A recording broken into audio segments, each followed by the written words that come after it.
Hello there. So I just checked the description for the stream last time, and it didn't even occur to me that it's been a week since last. So, yeah, we're doing this on a Sunday again, I guess. Well, at least for here, it's Sunday for another hour. So, not a lot of Sunday, but a little bit of Sunday. Then a tiny bit of Monday, I guess. Depends. Anywho, hope everyone's doing alright. In all honesty, I was just thinking of continuing where we left off last time. So, what I was doing was I was painting something based on Donnie Friday. Not really sure where this is going, but I wanted to give him some cool shoes, so that's what we're doing. Frankly, not much of a plan here. I'm just gonna start painting and then we'll see what happens. Though I do have a couple of things I want to talk about once we get into it. But I'll wait with that until a little further in. For now, I guess what we're doing is this.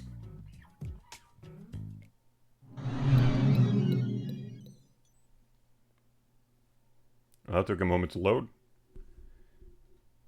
So, this is where we were last time. Let me just... There we go. And nothing's really changed all that much. It's about the same. Um, I've been busy doing some other things, so I haven't had that much time to look at it, but I figure I can at the very least finish some of the line art. And then we're going to start the precarious uh, task of coloring this thing, because that's kind of the thing I'm dreading the most with this one, is because I have no frame of reference in my head how I want this to be colored. So it's probably going to be stuck for a little bit. But we have to get there first, so let's get some jams.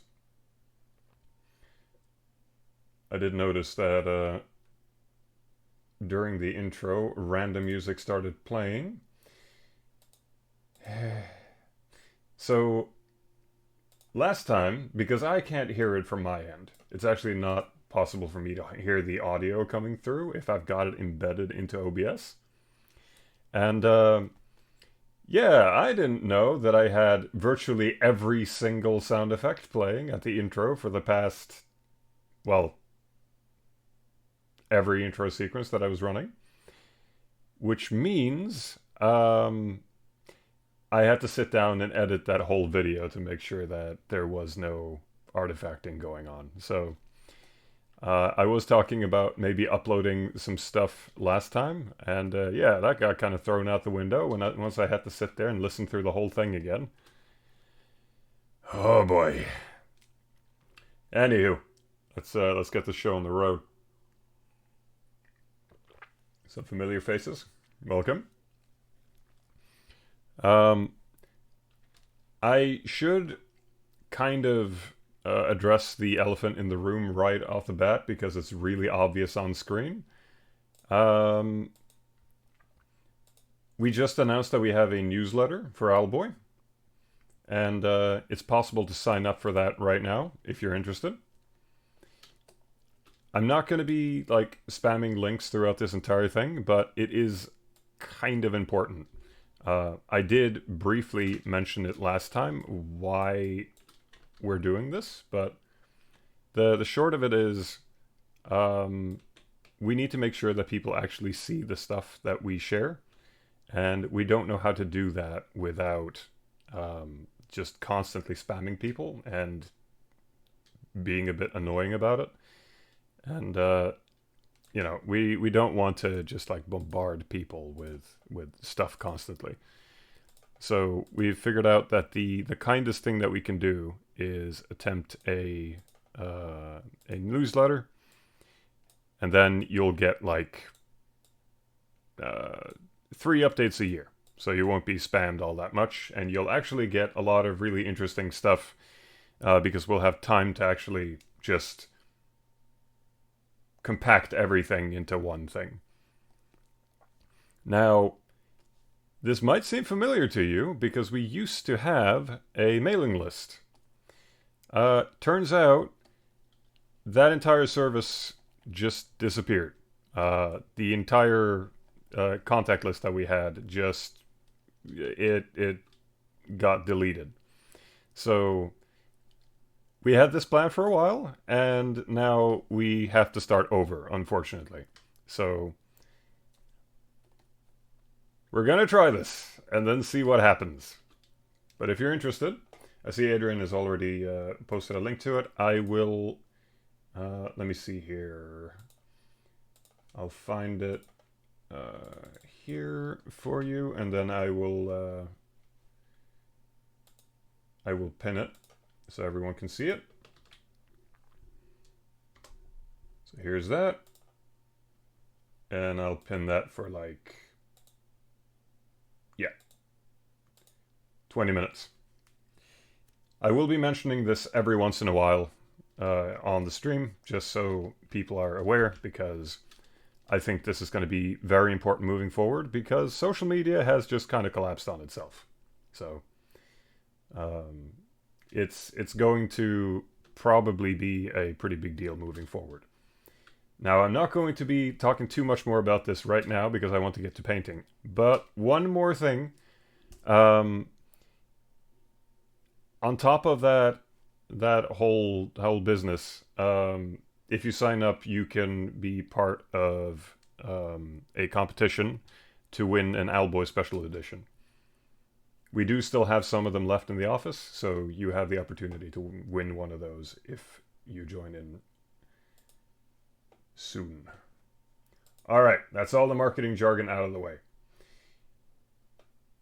What soundtrack can I put on? I'm lying, I already have one lined up. I'm going to play Snatcher.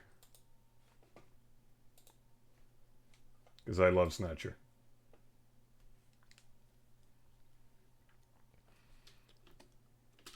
All I need is for you folks to be happy. I would love to be happy. That would be wonderful.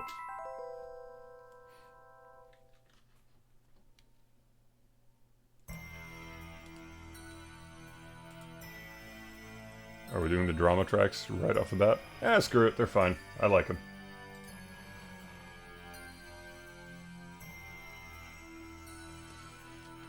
Alright. Oh, I forgot, I'm on this PC, which means I can do this. Whoop. So now I can actually see what I'm doing.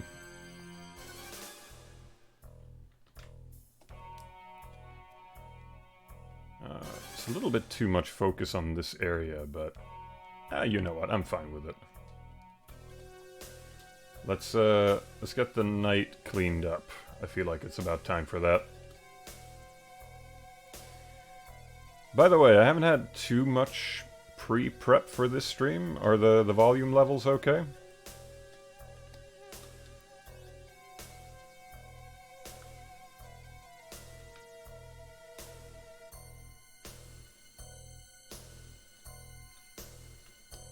See.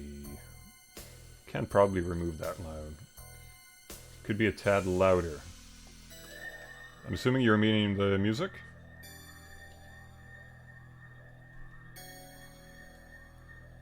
Well, my mic's not going to get any louder, unfortunately. That's, we're stuck at this volume.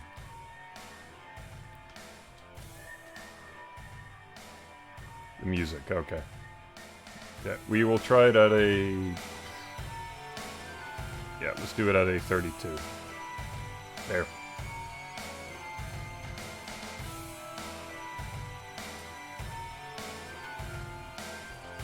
Did you guys update to Windows 11? I haven't yet. But that's mainly because I am very slow about that kind of stuff, and... So, I mean, I will fully admit I am not the most tech-oriented person in the world. I know the things that I know, and that's about it. And my setup is extremely specific, which means once it stops working, I have a problem because people don't write guides for how I do things. Like, I was talking to one of my friends yesterday about their Photoshop setup. And they were like, hey, so my... whenever I click around in Photoshop and I'm painting, my brush will just randomly stick and then double click. And I'm like, oh shit, that's been happening to me for like 2 years. Have you figured out a solution to it? No, nobody writes about it. There's no documentation for how to stop that from happening. Oh, okay. Yeah. Me neither. Like, I don't even hardly update Photoshop anymore because it's gonna break my brushes and my my tablet settings and everything, and then I'm gonna spend the next week trying to fix it. So, in short, yeah, no, Windows 11, hell no. If I could just skip the whole thing, I'd love to. Granted, Europe has some slightly more lenient rules on it. Turns out that Microsoft wasn't allowed to just jip support of a product that they've sold to people. So you can't force that upgrade here, but they're gonna find some way to make it unpleasant, I'm sure.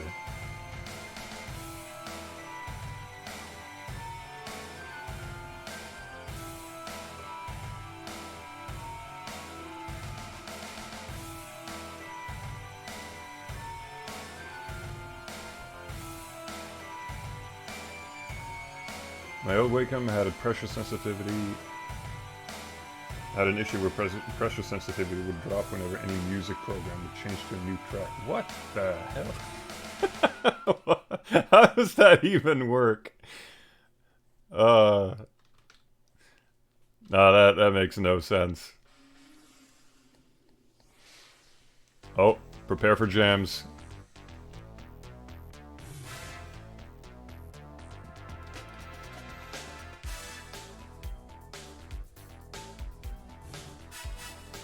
Oh, Snatcher is such a fun game. It is an absolute chore to play. You sift through menus endlessly. That is the game. Just click menu, go to next thing, click menu.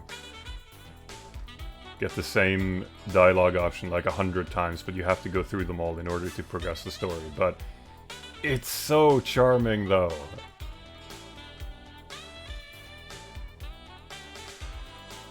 And it's got saxophones. What else do I need?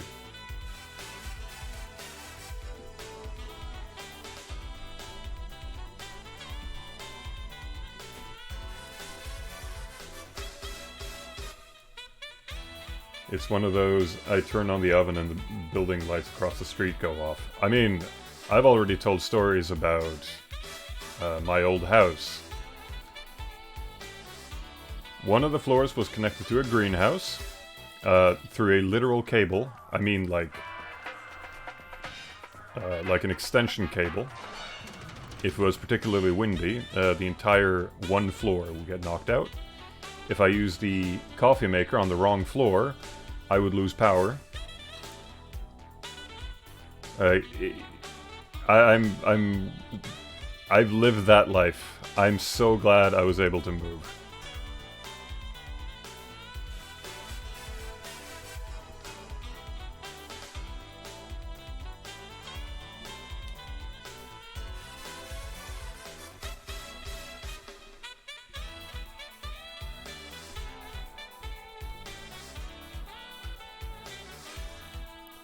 I mean, I would never claim that I've had a difficult life. That would be conflating a lot. But I certainly did not enjoy a lot of things about living in that one house. I was very thankful to live there, but man, did it have some issues.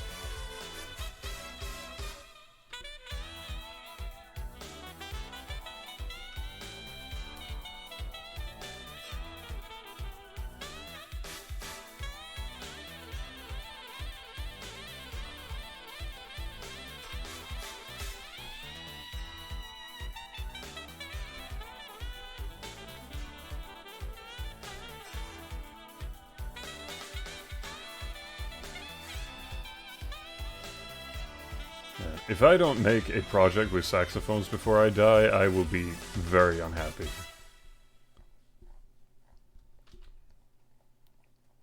The grave will not be able to contain me. I will just be livid.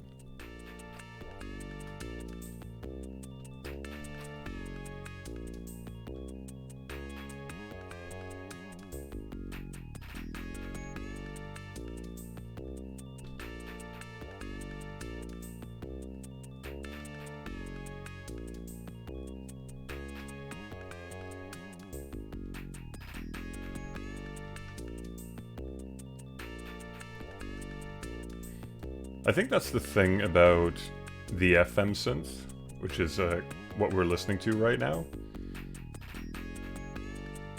Like, there's a lot of advantages and disadvantages to the different sound chips of the different hardware. But the one thing that FM is really good at is just like real fat bass.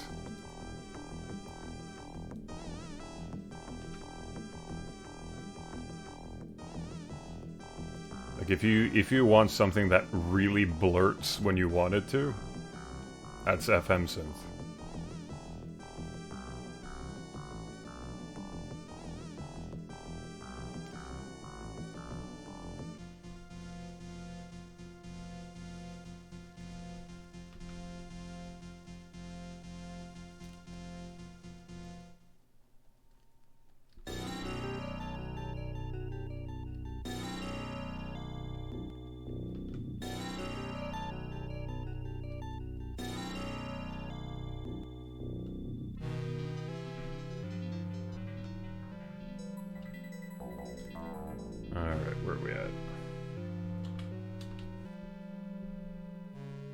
Yeah, that'll work.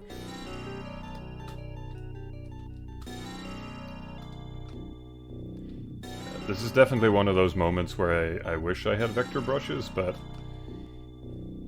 I'm too tired to deal with that right now, so we are just going to draw everything by hand.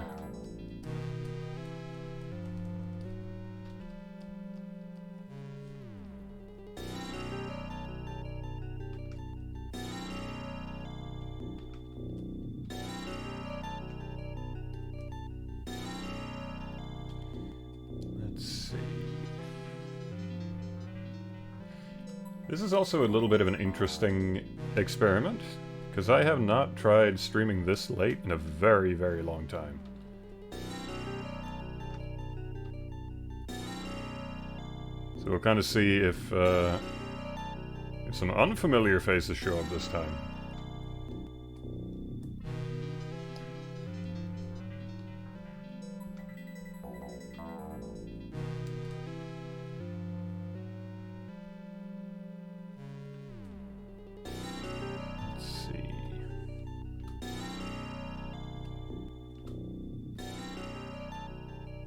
Yeah, I think that roundness is good. I'll keep that. So far so good, I guess.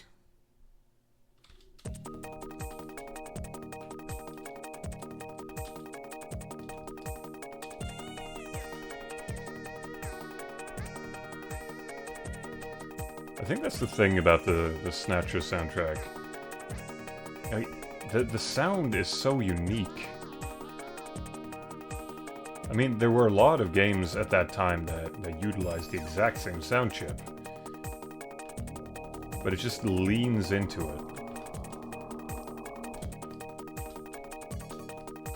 There's something about how memorable each track is. Like, this one in particular, when you're actually playing the game and you're getting to the tense part that they're trying to build up, it gets really annoying after a while because you're just listening to this over and over again. But as a track, it's so characteristic.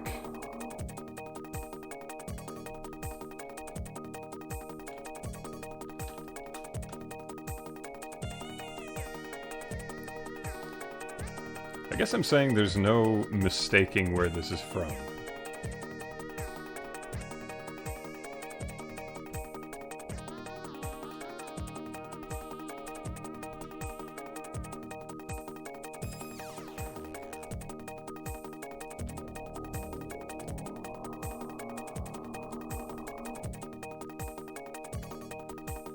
Let's see, did I make those lines too thick? I hope I didn't.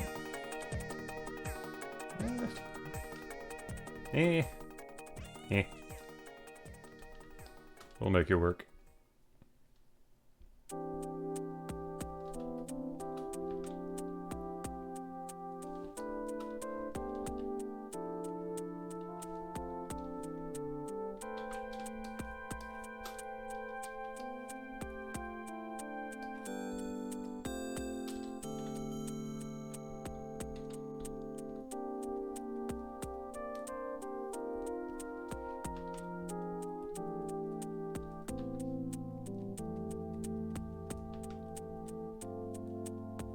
I have to say, it is a bit strange,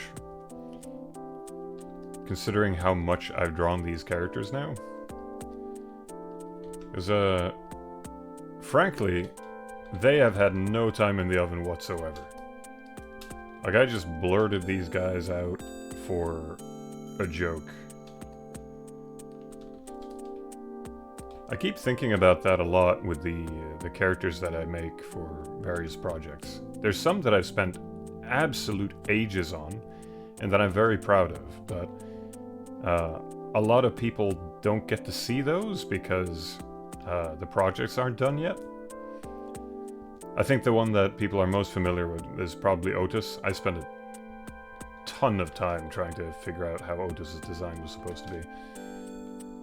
But then you had characters that I just kind of blurted out.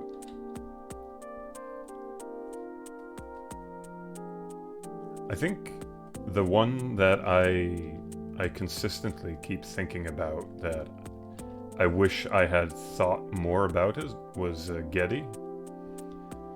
He's like one of the central characters of the entire game, and I keep thinking,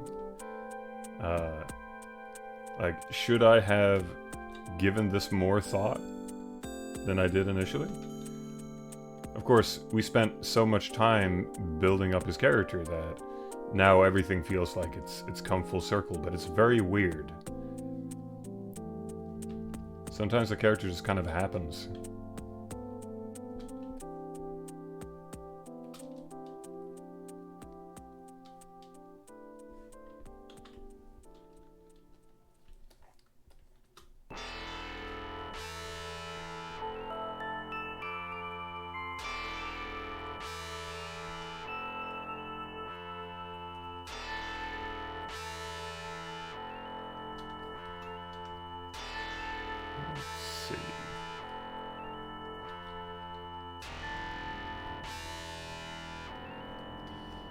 Thankfully, there hasn't been a moment yet where I feel like I need to change the line work all that much, which is comforting. Sometimes you end up in a bind because you realize that something is the complete wrong position. So if I can just keep all of this and just polish, that'd be fantastic.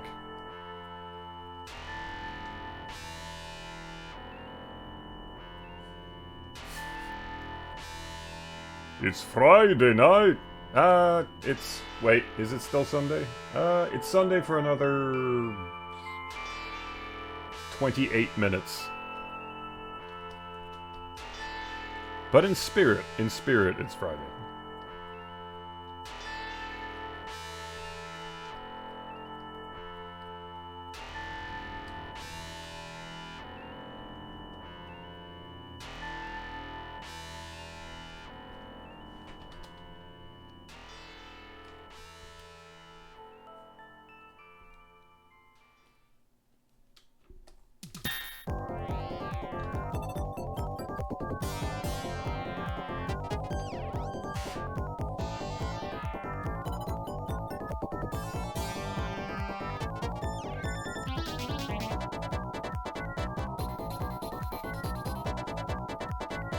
I love that this track is named Danger Dance. It's exactly what it is, but jeez.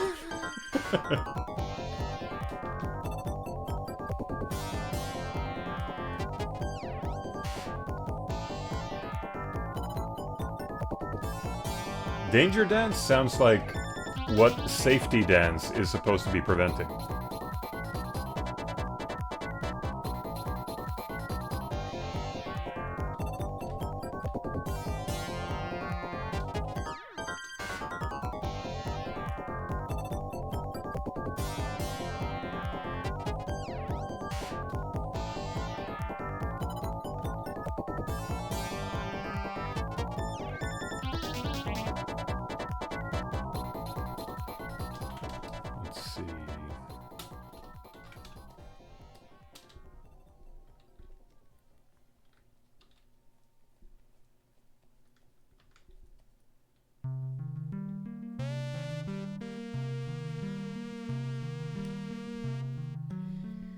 The art reminds me of the hidden creepy Sonic CD song.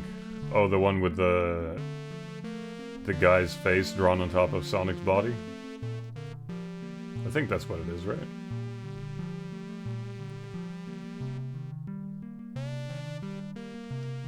I think the one that keeps coming to mind for me is...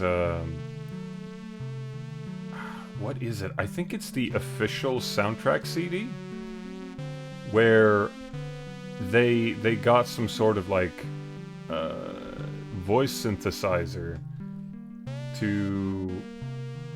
I think it's meant to be Metal Sonic's voice.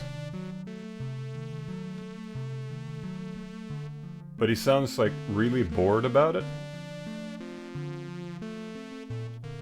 So he's saying something to the effect of,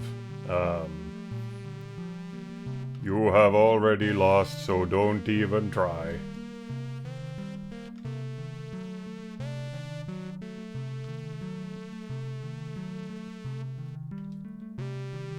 Just kind of gives the feeling that he's over it. Didn't he debut in that one? Or am I over... No. No, he was from a different one, wasn't he?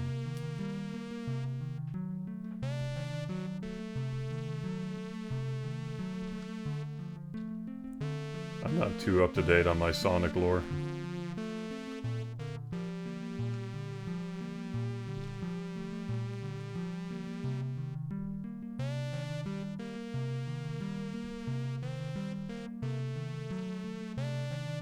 Yeah, that looks about right.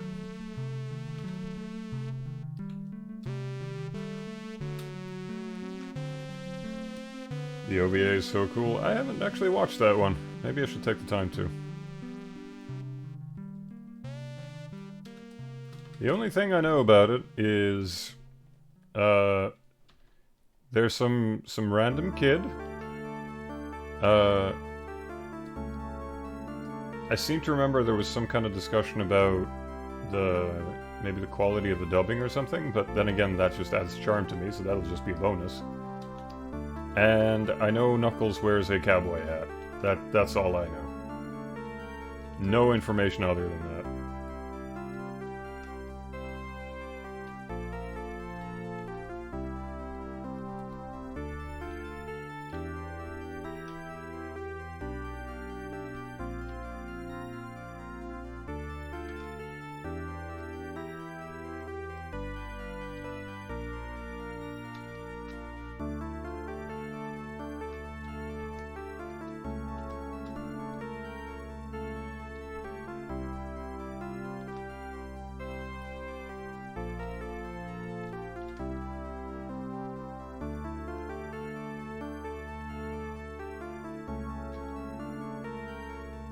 You would love it. Maybe I'll take some time to watch that at some point. I feel like I always say that, and then I don't, because I get distracted by something.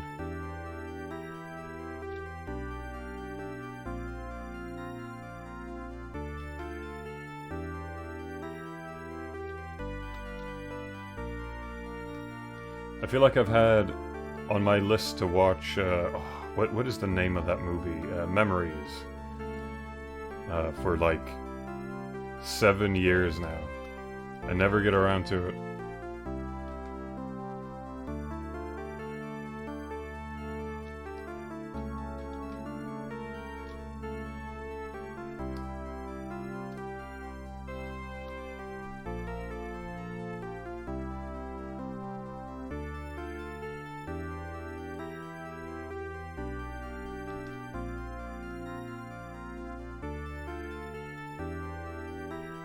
See.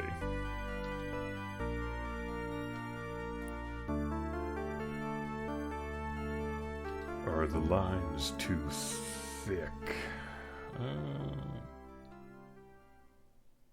Nah, they're fine.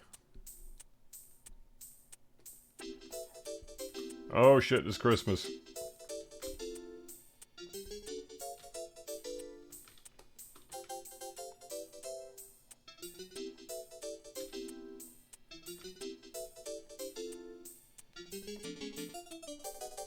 Drop it.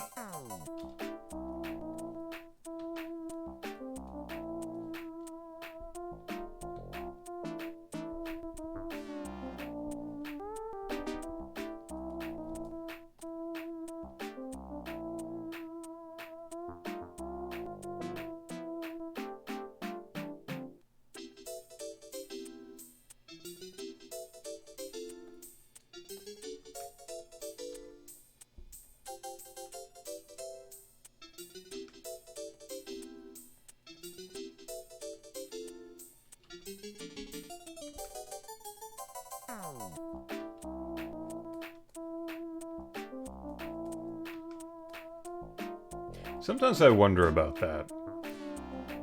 So the reason there's a Christmas track is because it takes place during Christmas. Okay. And there's a plot line there about something called, I think it's Snow 9.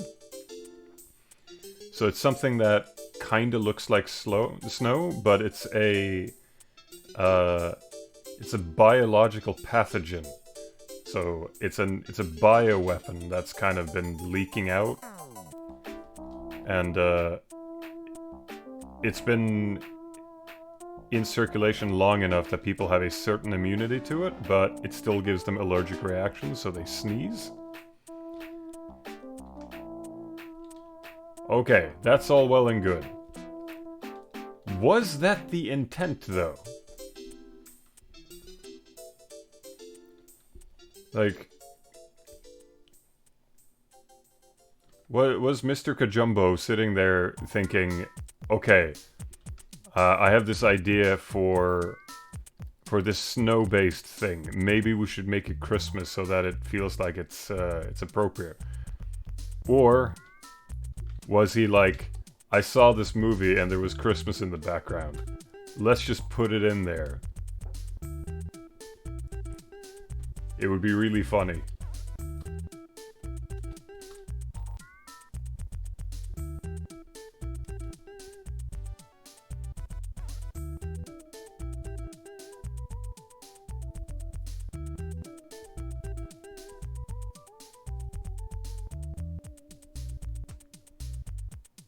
Non-art questions. Have you used God? Are you, do you mean, Godot? The game engine?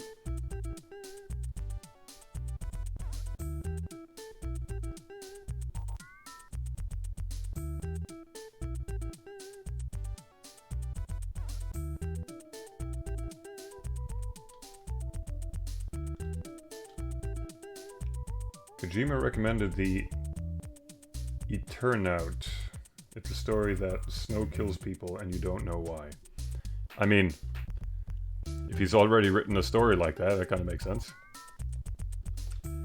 Then again, Kojima, I mean, I'm not going to say anything disparaging about him. He makes really interesting stuff, but especially his early work was a lot of just taking stuff that he liked and then smooshing it together. And there were so many things that he borrowed from that you no longer recognize what the source is. Which is, you know, that's really neat. But if you are familiar with the source material that he's referencing, sometimes you're just kind of like, oh, that's that guy. That's literally just a character from a movie. Police Knots, for example. Oh god, what is his name?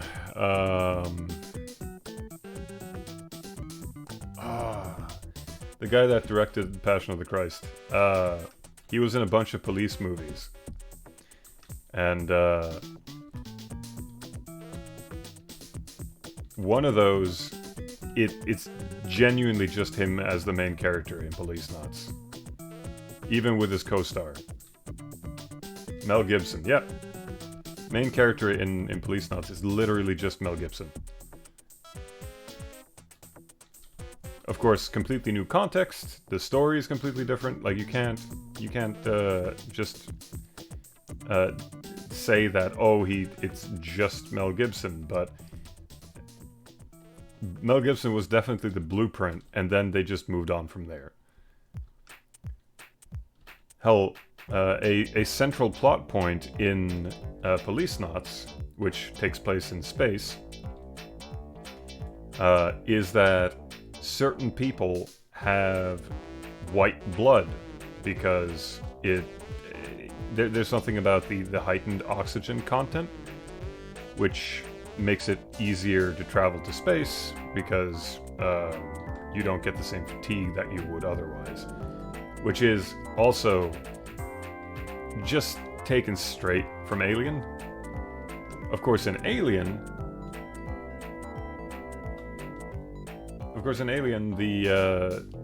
there it's supposed to be a kind of a gross metaphor, but he just kind of took it from there. Wait, is my face frozen? Oh, my face is frozen. Well, damn. Alright. Let me fix that. Boop. Gotta reset the software, I guess.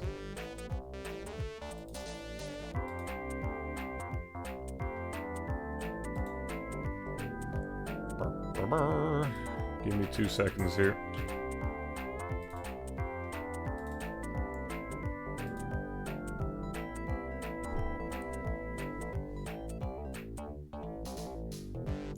Why the long face, Mr. Snake? That's just my face. Don't worry, you'll get used to it.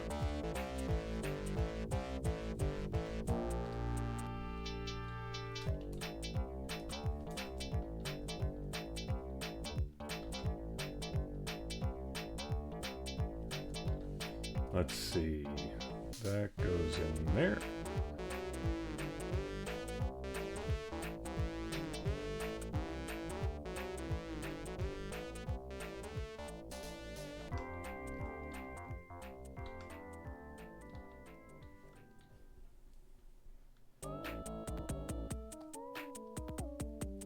Huh. Yeah, I guess my program doesn't want to do this today. I'll let it attempt to load for a little bit longer, and then we'll see what happens.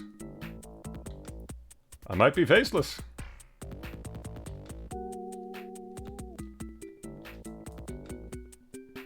Am I gonna have to bring out my old face? That is such a bizarre sentence. Holy shit.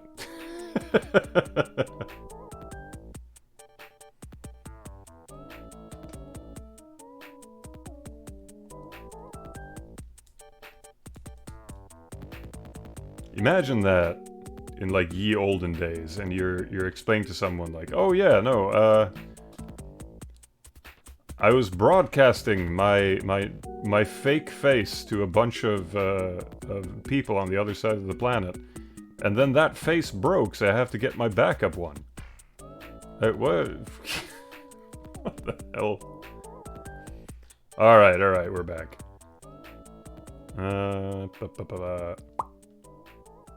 No? Yes? No? Yay, we're back!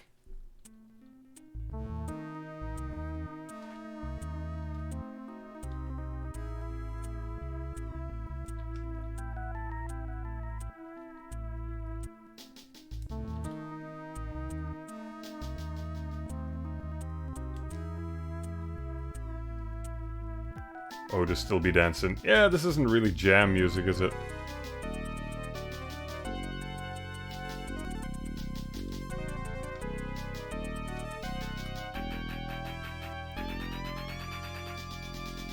Really good mystery theme, though.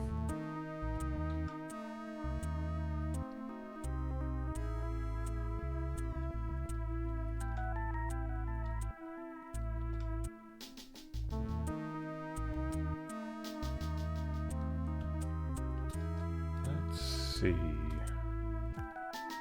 Oh, that's meant to extend all the way in here. There we go.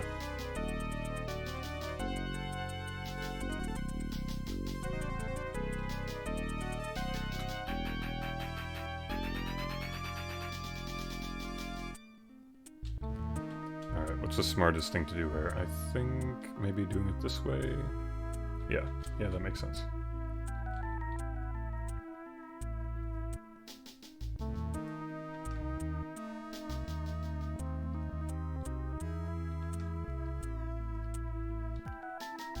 There we go.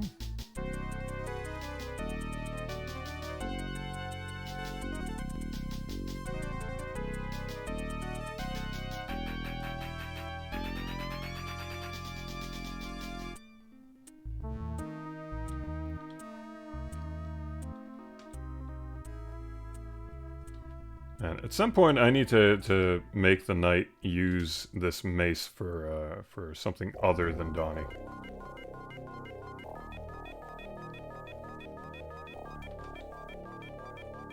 I feel like they haven't had the chance to shine with that yet.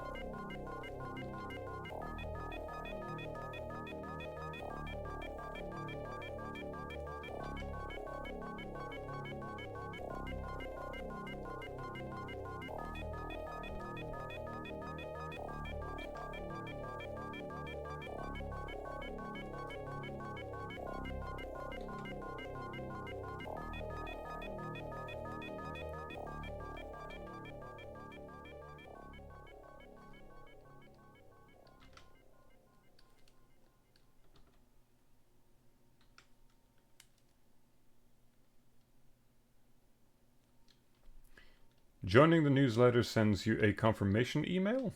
Because nothing arrived for me. I know that you get added to the, oh my god. Holy shit, that caught me off guard. Holy god. You should be showing up on our list. I don't know about the confirmation email, though. But, I can look into that tomorrow. Unfortunately, I'm not the one sitting with the system right now.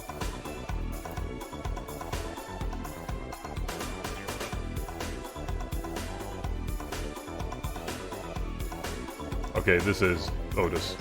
There we go.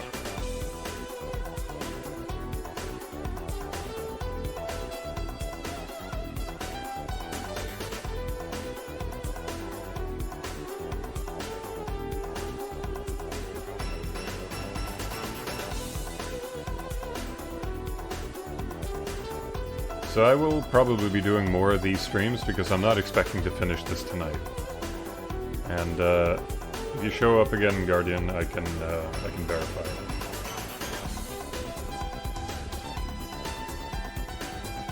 it. Your birthday, is that tomorrow?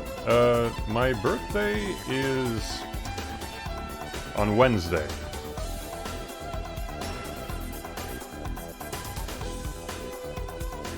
I turn a whole 39 years old. Which is weird to think about.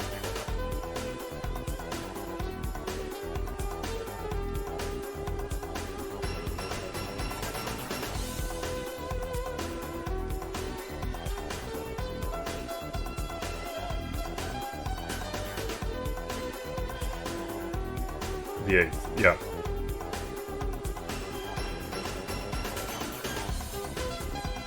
I can't believe it's not on a Friday. Was it last year? I feel like last year was on Friday. It was either Friday or Saturday. It was definitely the weekend, though. Pretty convinced about that.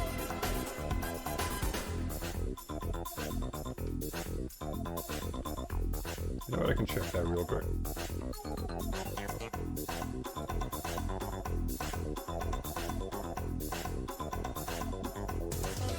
I was wrong! It was on a Tuesday!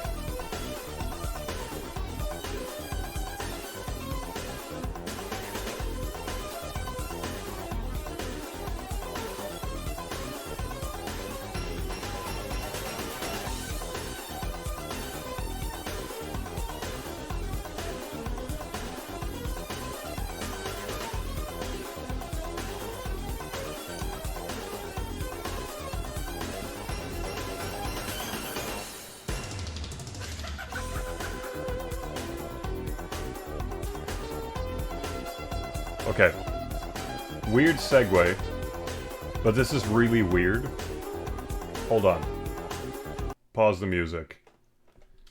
Because, that sound effect...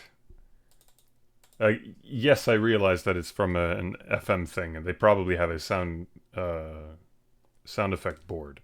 However, let me just open up some stuff here.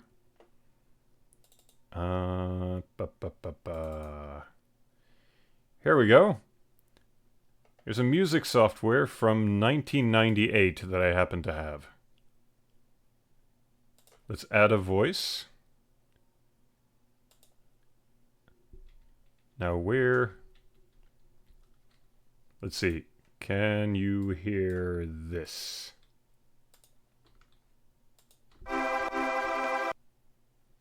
Yeah, that showed up, right? Which means you can also hear...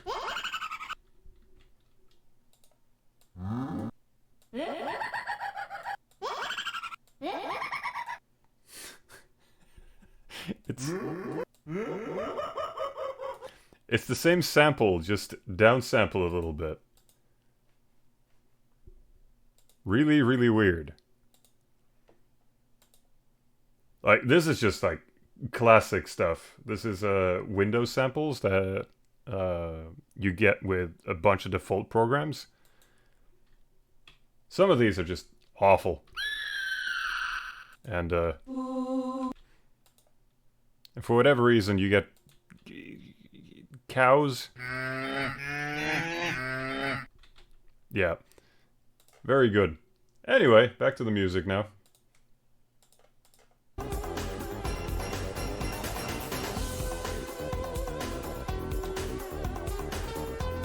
I think you can say they used it better.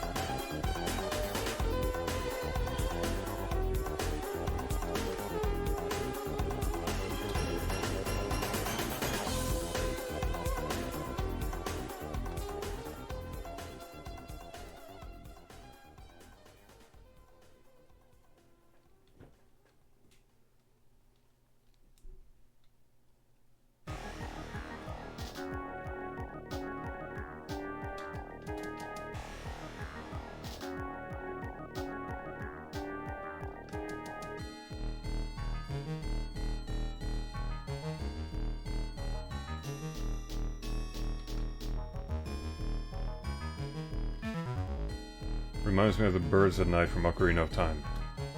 You'd be, well, not shocked really, because it's pretty straightforward, but there is an absurd amount of sounds that are from the exact same sound effect pack that pretty much everyone used at the time. It was just a lot easier than to go out and find something unique, so a ton of companies just use the exact same sound effects. I think the most obvious one that sticks out like a sore thumb for me is if you're familiar with the little kids laughing at the start of Diddy Kong Racing, like that one is everywhere. Things from that time period, it was just littered around the place. Those exact kids doing that exact laugh.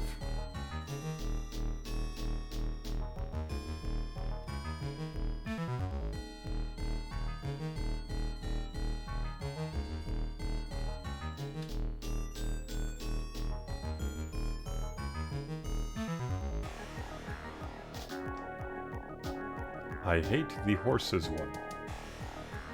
I'm not familiar. Maybe that's a good thing.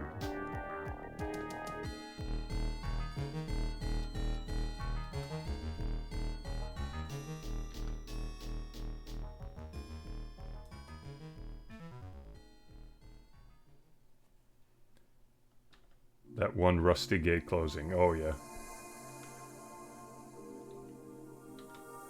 I think that's the problem whenever you're trying to describe something like this, because you know because you've heard it 100 times before. But how do you explain it to someone that hasn't?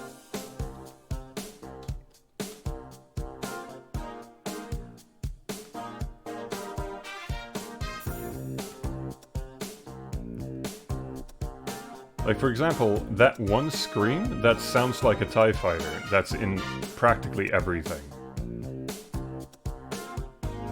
It's at the, I think it's the Academy building in StarCraft has that one. And it's the death noise in a chopped up version of it is in Doom. Like, it's everywhere.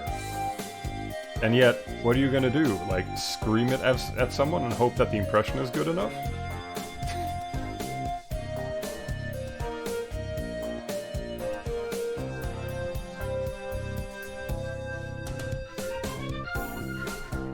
Hold on a second.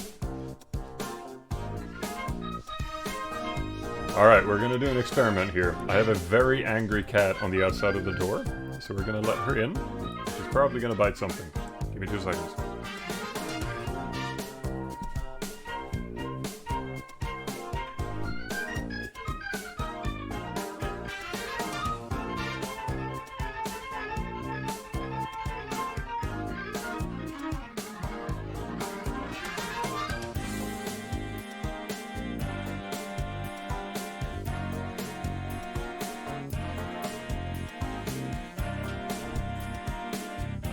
Alright, let's see how long we're able to go without incident.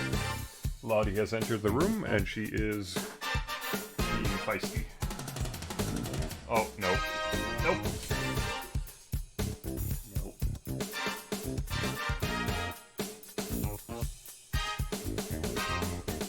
3 seconds. It took a whole 3 seconds before she started biting stuff. Oh boy.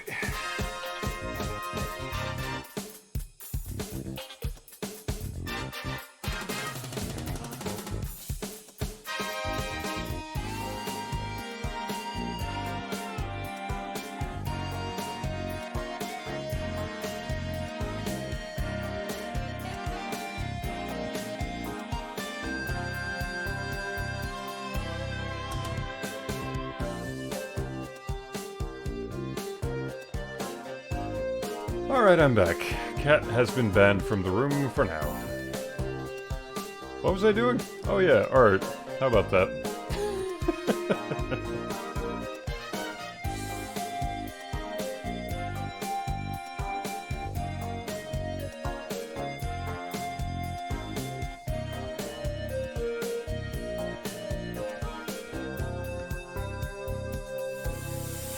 I think that's the only unfortunate thing with Lottie, is that I think she thinks that she has to instigate something in order to get attention. So she'll come into my office being like, hey, I want attention. And I'm like, hey, I'm giving you attention. And she's like, ah, but that's not what the rules are. The rules are, I have to do something so that you look at me. So she'll immediately run over and start, like, trying to sever cables.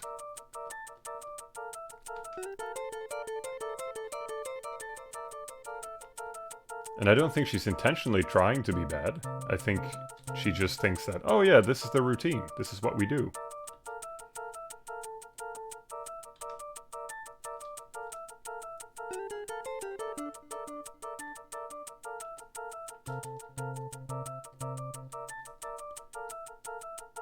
Let's see.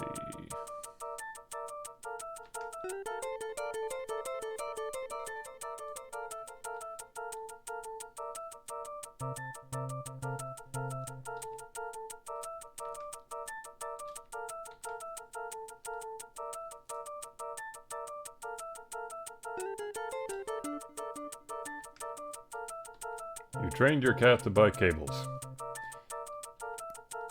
I would take that responsibility, but frankly, I think she taught herself that. Lottie is a lot smarter than she might appear. And she figures stuff out on kind of her own terms. I have very little control over what she decides sometimes.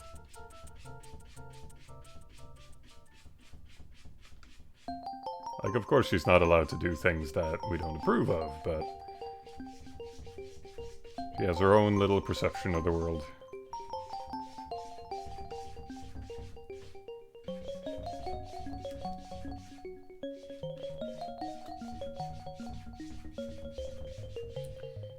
Let's see.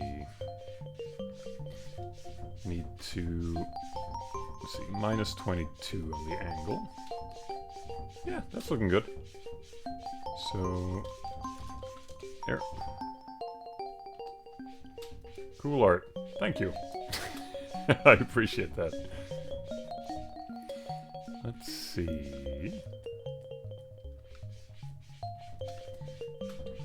And then, what the hell?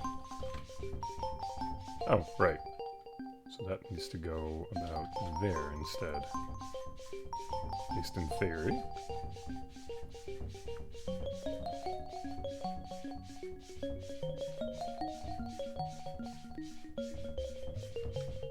There.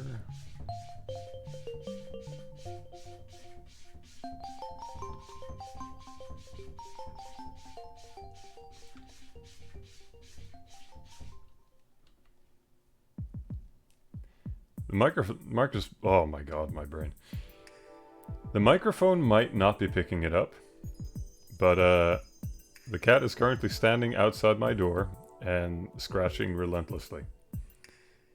This is a ruse.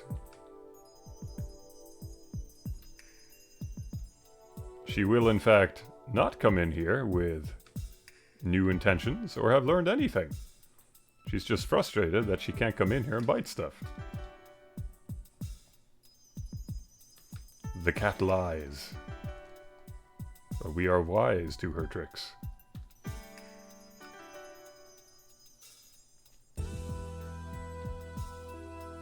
She's just upset that we figured it out.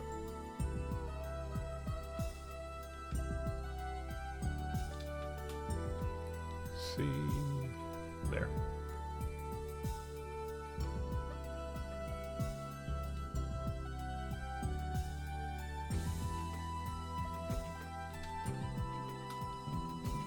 There we are.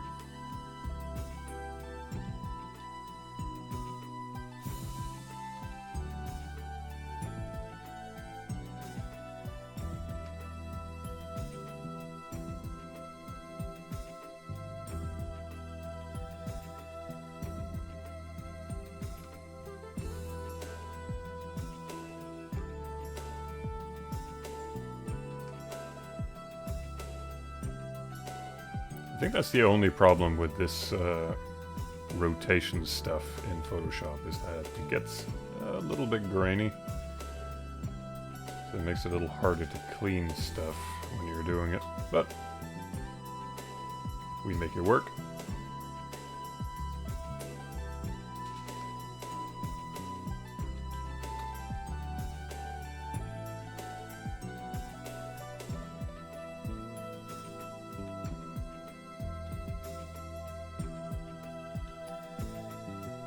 Okay.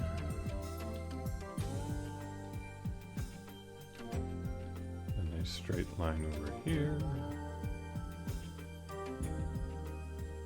Just a tiny bit of bevel.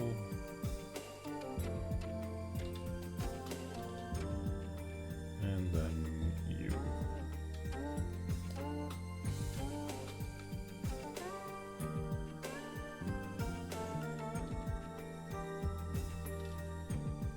Would that go? About there, I think? Oops. There.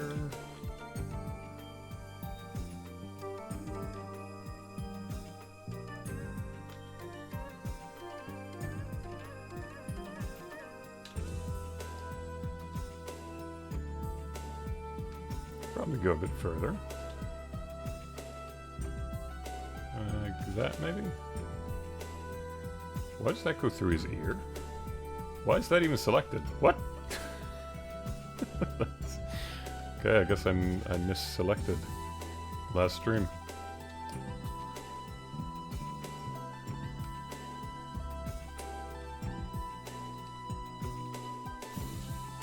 Okay, and then a thick line over there, along with this sticking up here. That should be right.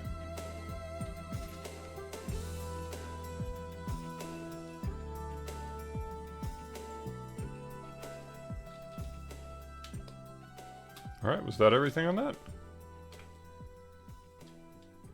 Yeah, that looks about right. Does it work this way? Yeah, looks about correct. Alright, time to get them hands in there.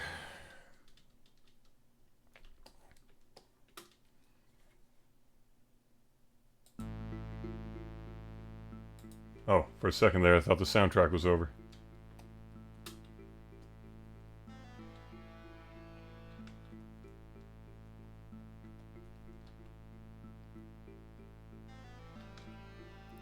See.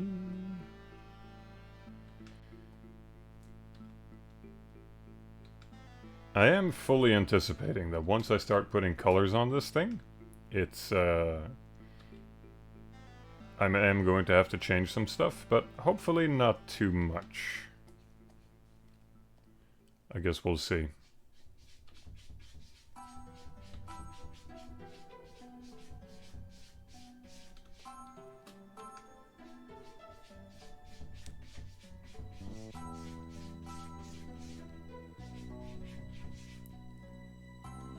Let's see here.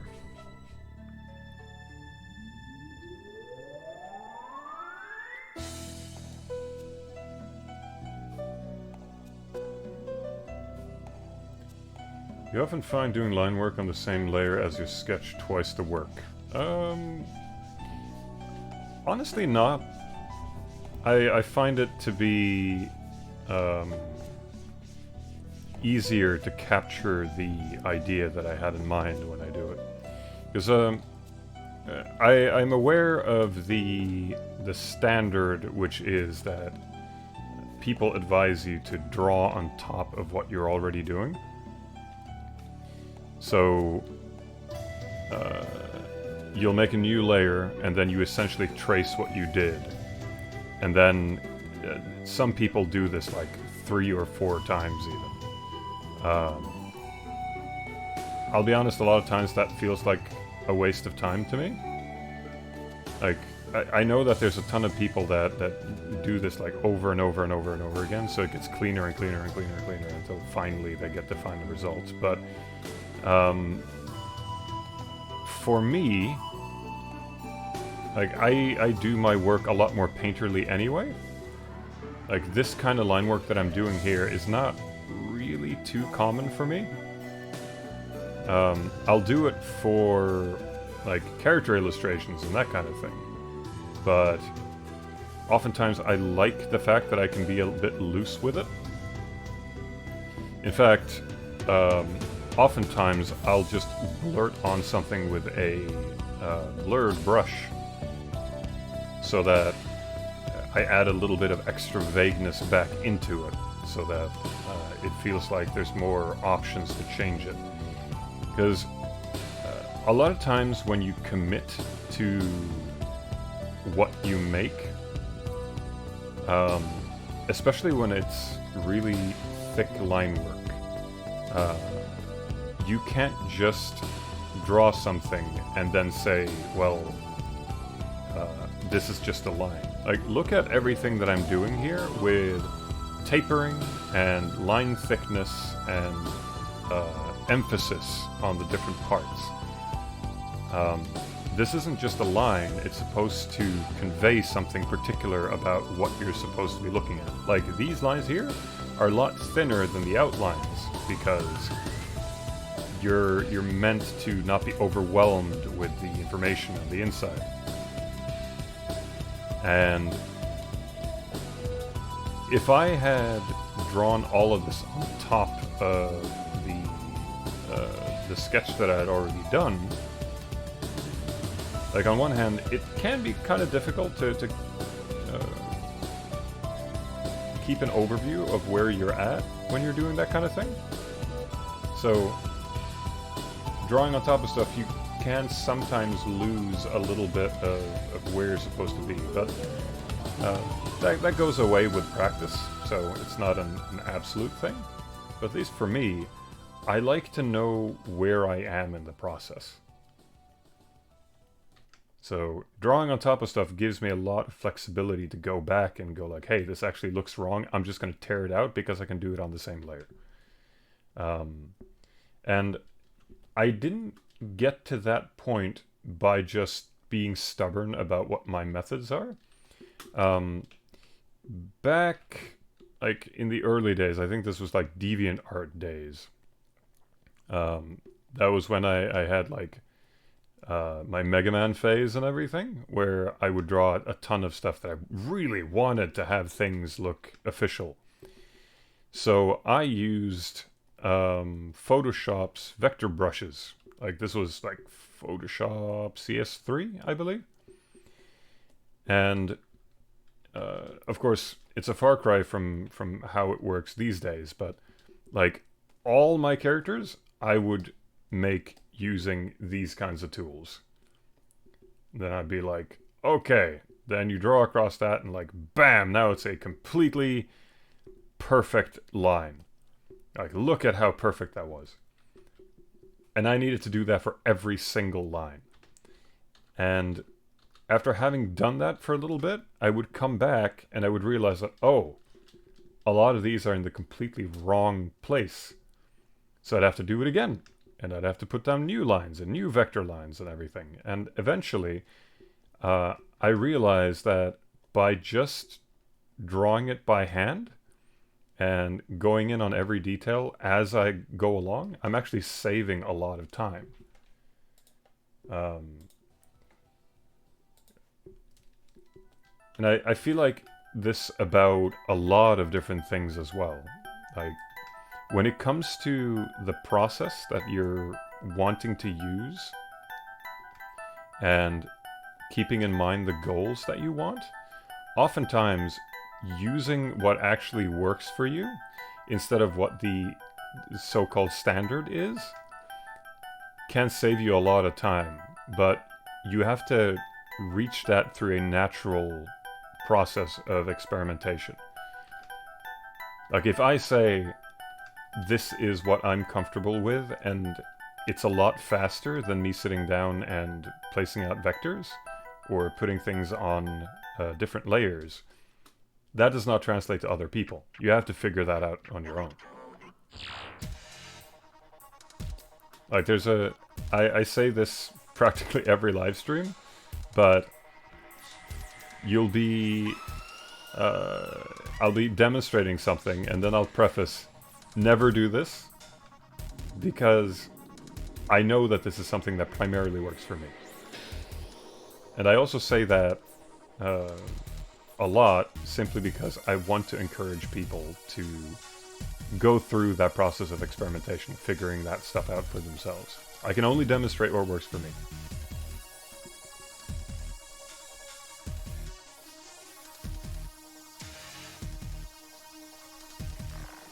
It would be interesting if you could use vector lines as guides that your brush could snap to. Well, there's a couple of programs where you just draw in vector, period, and then you can move those around. So there's a lot of new tech these days that definitely expedites the process of cleaning up line work. I just stuck to Photoshop because if I'm going to start using a completely new tool, I feel like I want to have a particular project in mind if I'm going to do that. Because if I don't have a goal, then I'm just going to be drawing random stuff without actually thinking about what that process is going to be. I'm going to skip this one because it's a little eclectic.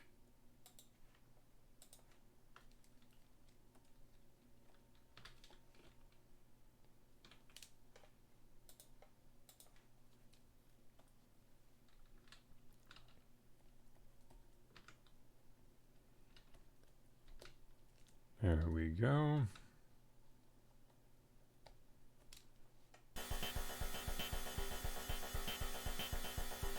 Okay, why is nothing happening? Oh, it's because that's a different layer. Ironic, considering what we were just talking about.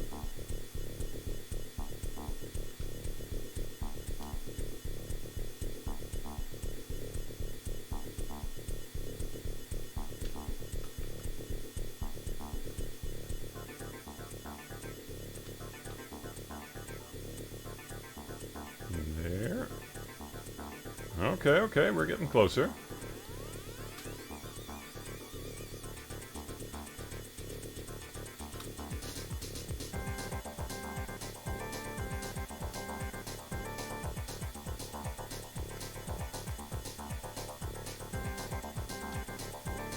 The soundtrack is making me want to listen through Contra Hardcore again.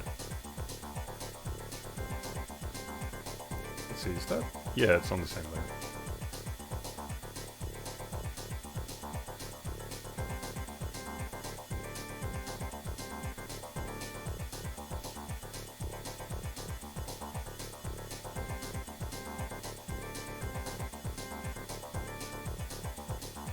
I like to practice continuous contour, learning how to draw consistently with just as few lines as possible. It has helped me steady my hand. Yeah, it's good practice. It really just comes down to what type of... Wow, that is loud. Next.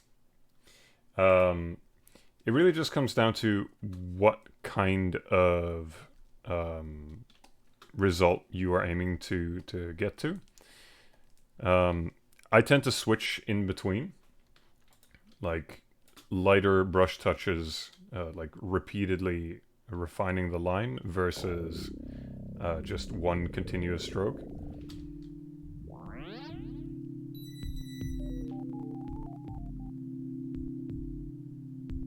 Let's see.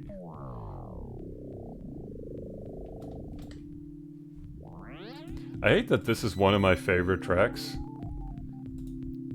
It's not so much that it's good music, it's just it conveys exactly what you want it to. Like a kind of nasty robot factory where you feel like you're in some sort of internal organ system.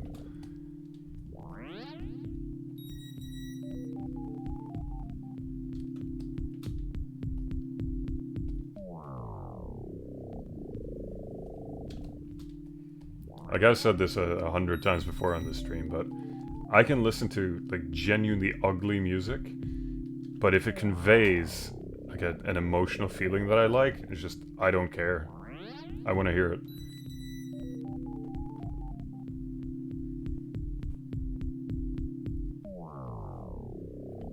What's the OST? This is Snatcher. The Sega CD version.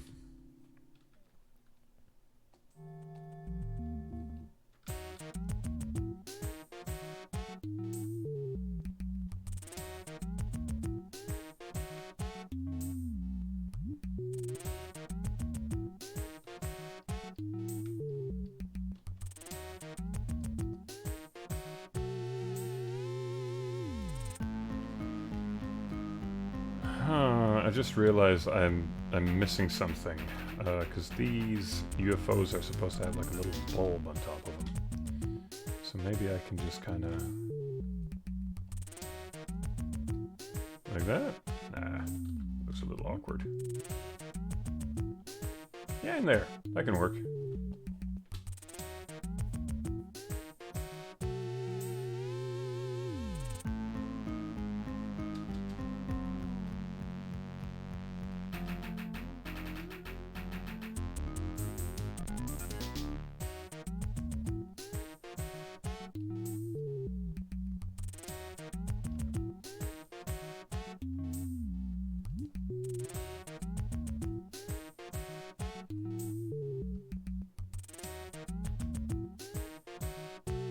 Yeah, Casey.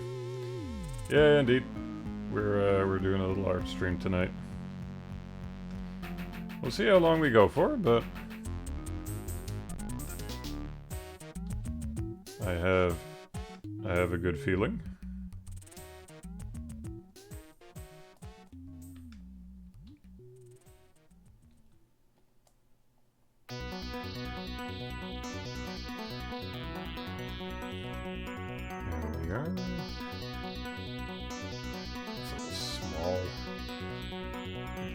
That line a little larger as well.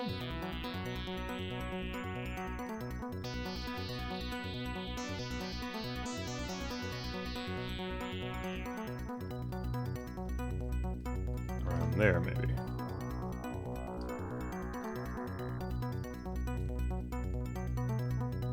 Or maybe...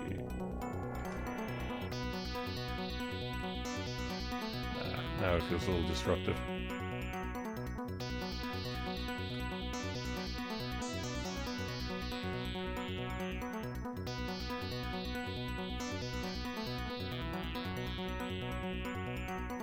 You know what? It's a little large, but I think it'll work.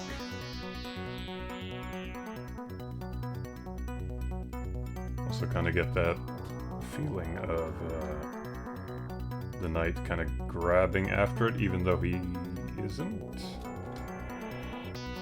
see. There, and then getting those vectors back in.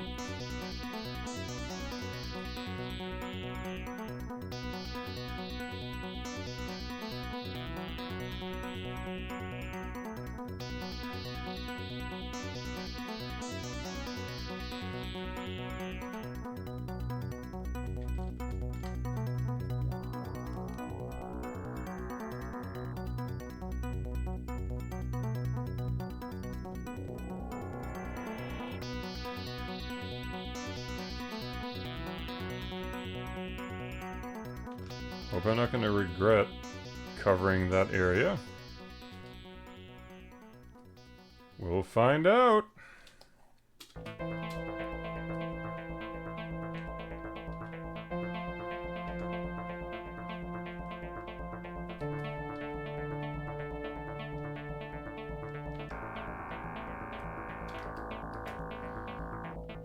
Let's see here.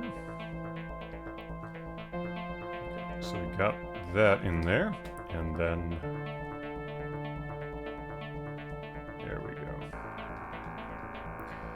Always good catching you live. Yeah, I've been streaming on European hours for the past while, simply because it's not practical for me to stream as late as I used to. So a lot of people might be missing the streams that I do simply because it's at a different time these days. And there also haven't been that many. I've been quite busy trying to put together Vikings on Trampolines, so there's a lot that sort of has compounded on top of itself.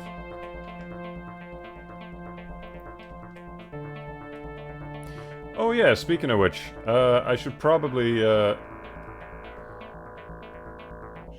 mention The Thing. Just give me a second here. Where did I put that? Is that going to disappear if I do that? Nope, it's still going to be on screen. Okay, great. Oh, okay. I'll have to fetch it from somewhere. Hold on.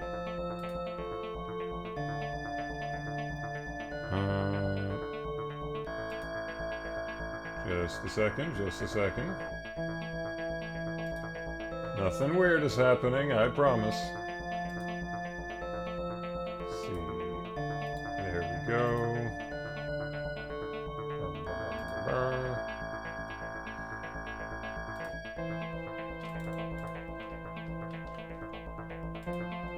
Alright, so I mentioned at the start of the stream that we have started a new thing.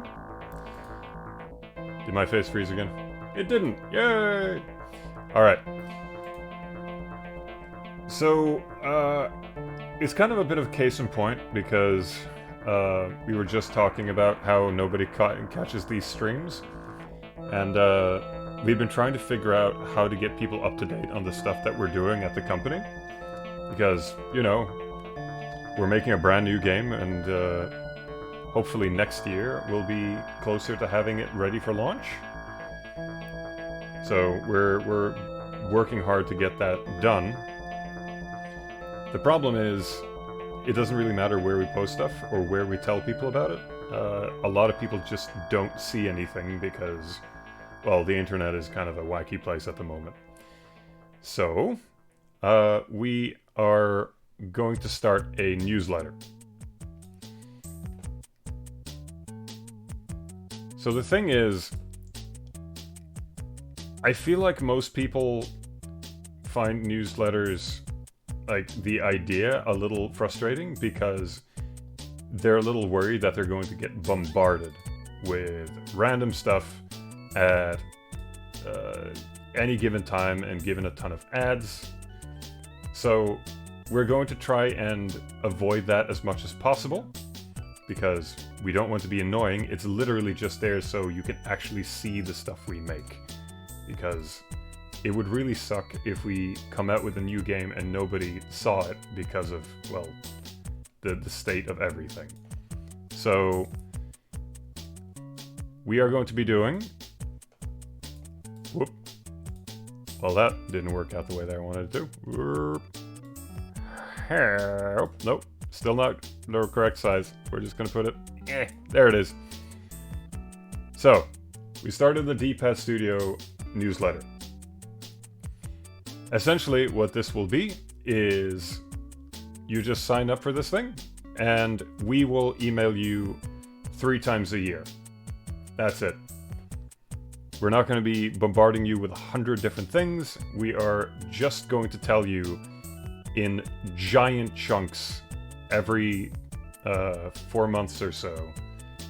Give you one giant update for everything that we're doing. That's it.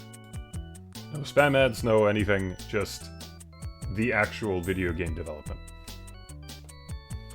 Of course, I realize that that can be a big ask to sign up for something like that. A lot of you had already signed up to our newsletter before. However, that version deleted itself. So we no longer have people's emails stored, so we have to do this again. Which is kind of unfortunate, but we're gonna give this a try. But of course, we're not just going to throw this out there without people getting anything, so we are going to be offering this.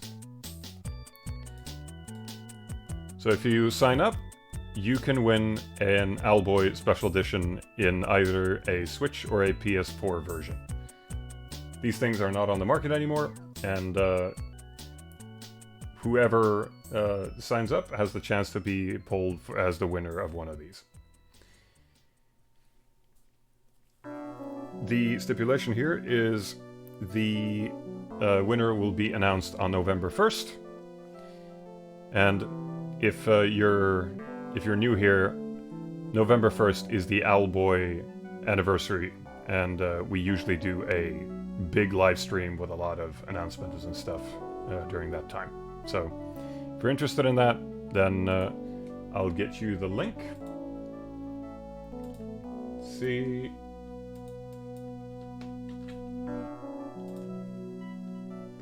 Where is the different screen? There.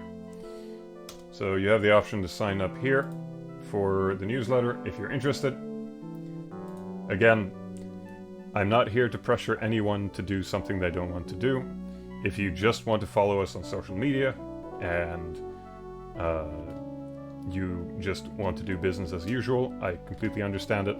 This is really just for future-proofing a little bit, because let's be honest, there's a lot of really strange things happening with the internet these days, and there is an unfortunate chance that you just might not catch what happens with their video games in the future. So this is us just trying to prevent things drowning out. Alright, that's that whole spiel out of the way. Gonna draw me some UFOs now.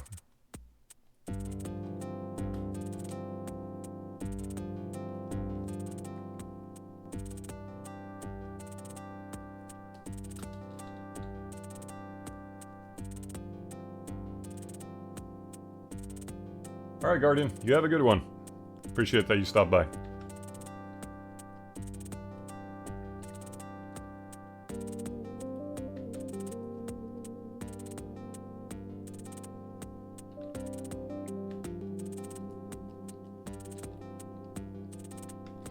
So yeah, kind of in that vein,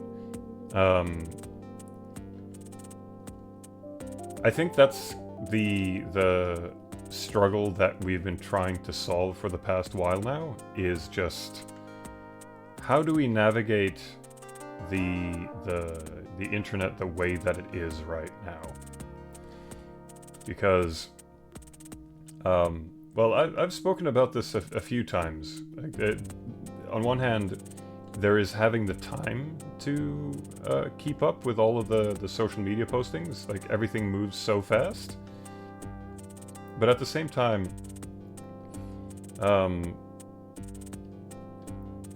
stuff just doesn't get seen in the way that it used to. And kind of legacy posts don't really feel like they're quite as much of a thing anymore. So we're trying to find something that can work for the company where we don't have to, like, do a joint meeting every week where we're like, okay, now we have to bundle together all of the different things that we're going to be posting this week. It doesn't seem like it's a lot of work, but after a while, you're like, I'd rather focus on actual development. And when we're as small of a team as we are right now,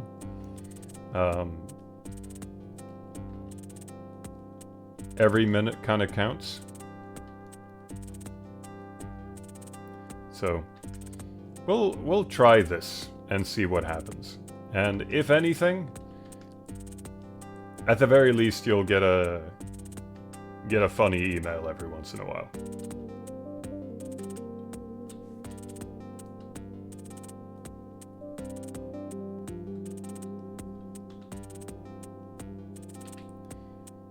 Let's see. I think that light needs to be over here somewhere.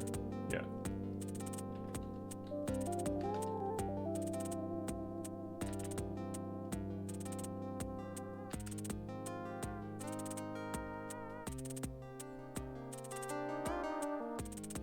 This UFO too. This was literally something I just threw together. Just because I thought it would be funny if a UFO just stretched Donnie into spaghetti and then flew away. And now it's like... Now I have an established design for it. Even though I never designed it. I just like threw something out there.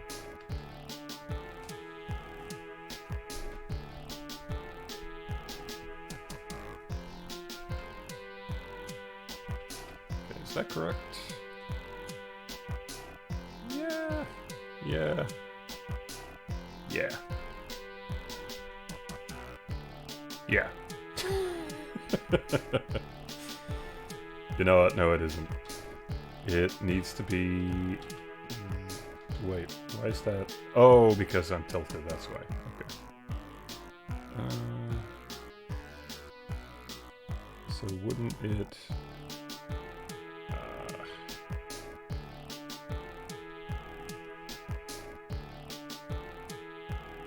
No? No. That's not correct either. Let's just delete it. Let's try that again. Wouldn't it be something more like that? I think so. No, that's not correct either. Okay, why doesn't that make sense? It is because the inner bulb is in the wrong spot. I think.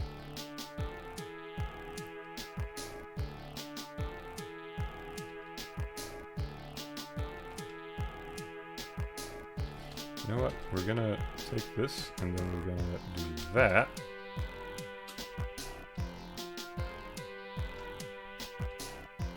And it'll go like that, I guess.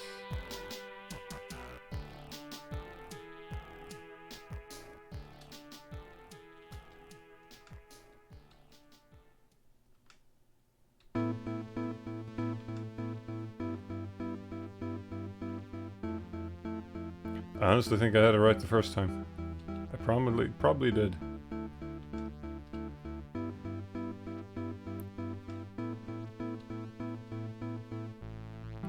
Yeah, because that'll go like that.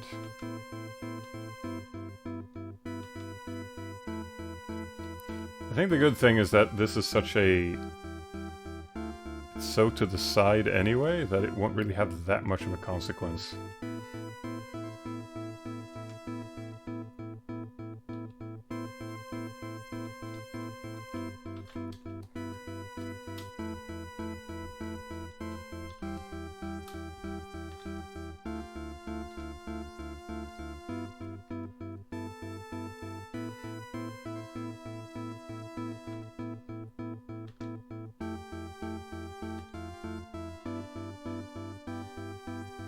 There we go.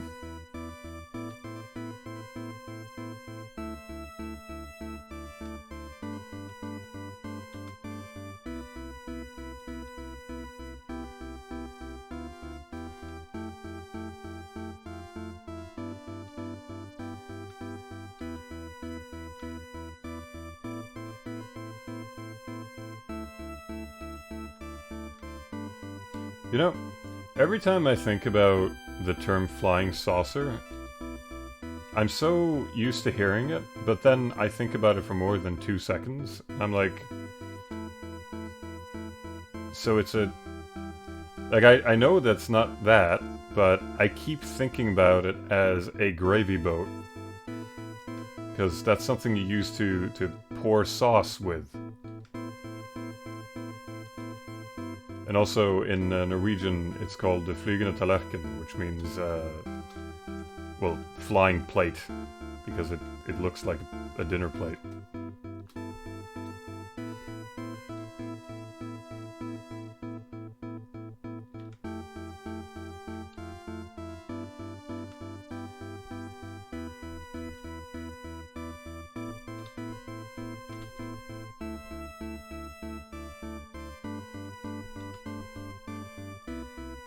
Granted, it's not like there's some official look to what a UFO is supposed to look like.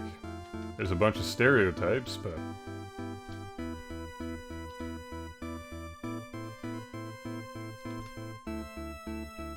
If I understand it correctly, the most common sighting is actually the shape of a Tic Tac.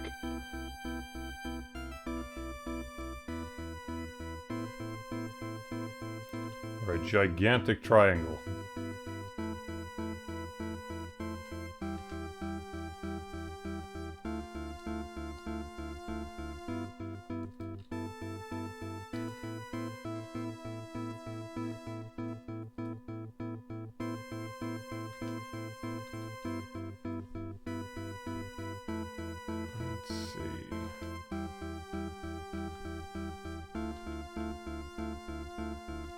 This one is admittedly a little more tough to clean.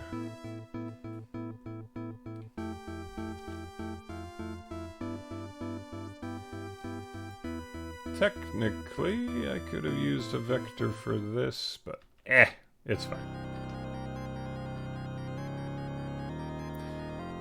What is that thing that was going around for a little bit? Part of the process of art is learning to mitigate and handle frustration. Being able to deal with maybe potential failure or not figuring something out long enough that you could push past it and then learn from that and make new things. And I think this is a moment of frustration for me that is just there to push past.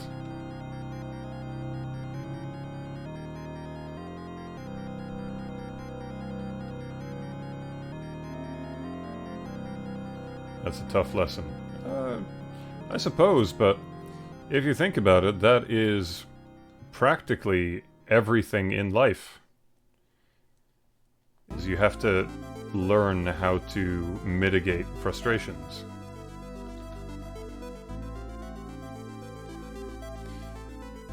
To put it this way, if you're in a relationship, for example,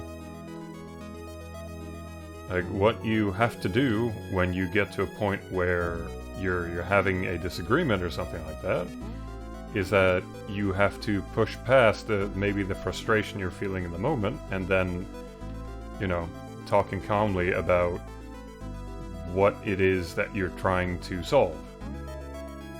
Then you figure out your problems, and then you move on, and then you have a great rest of your day because you were able to sort of push through a little bit of frustration to reach a better conclusion.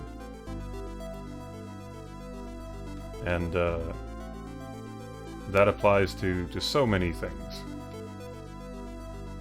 Like if you don't learn how to mitigate frustrations so that you can solve problems, like if you're having an argument, you can just storm off. You can go sleep at your friend's house and being like, man, can you believe how big of a jerk they are? Like refuse to talk about your issues. It's completely possible to do, but it's a much more sensible approach to maybe push some of those frustrations aside and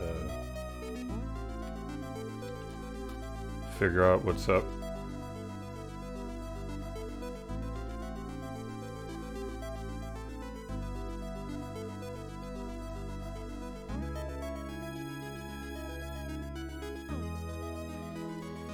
Now the US calls them UAPs, Unidentified Anomalous Phenomena. If I remember correctly, the reason they did that was really just optics. On one hand, they didn't want people to look up UFOs in their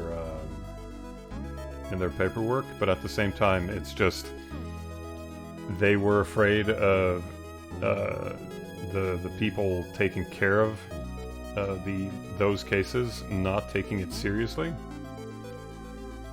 So they changed it to UAPs, but the thing is, even though they are now named UAPs, you still know what you're talking about.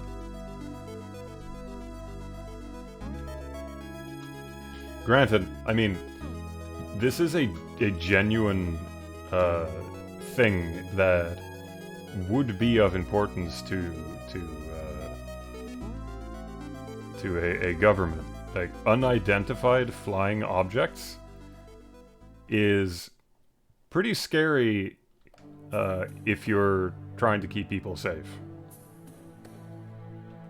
Like, something just shows up in your airspace, you have no idea what it is, and then it just keeps happening. That's pretty bad. At least in theory.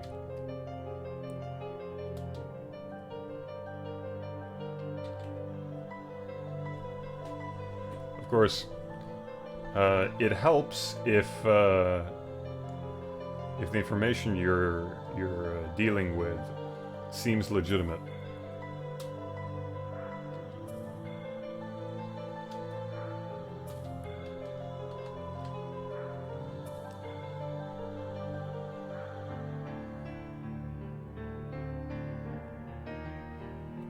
Suddenly something is autonomous in your airspace. I mean, not like drones can't be really weird shaped.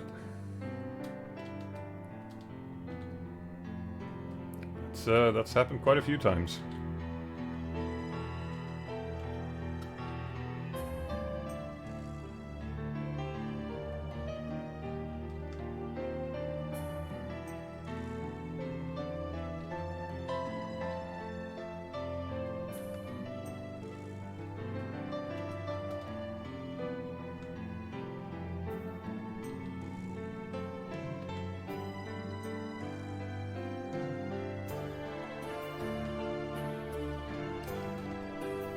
Bit of a segue, but man, it's weird that we have jetpacks now.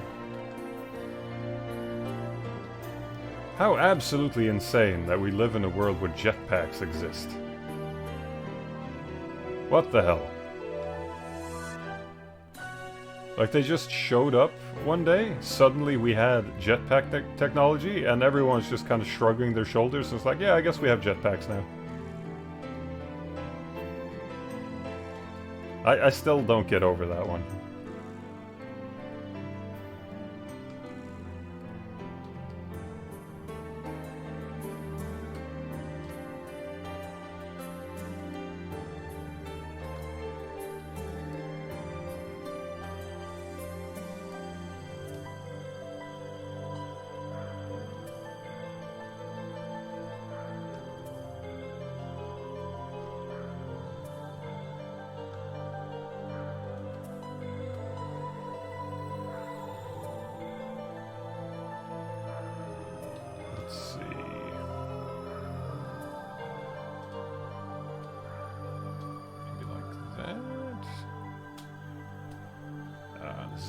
Tough one to get the angle right.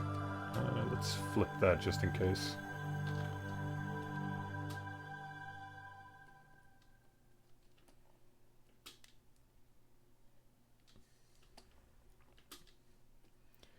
Yeah. What the hell? Nope, we're not doing that. Hell no. Okay, we have run out of soundtrack. What can we do now? Oh yeah, I teased this the last time. I'm gonna put on the soundtrack to Chaos World because I really like it.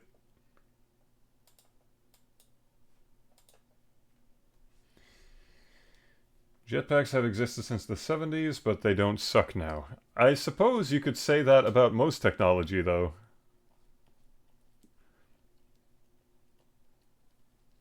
Like that's how it was with airplanes too. Like we had airplanes for a long time. It's just that people died.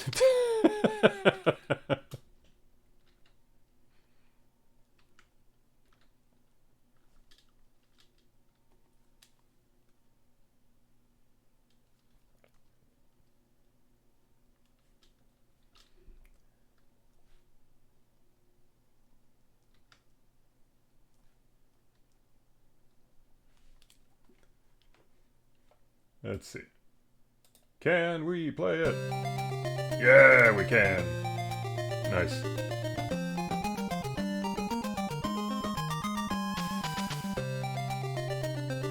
Hello, I love your work. I didn't know you were streaming. Yeah, it's pretty seldom, if I'm being honest, but every once in a while, I take the time to stream. Appreciate that you took the time to stop by.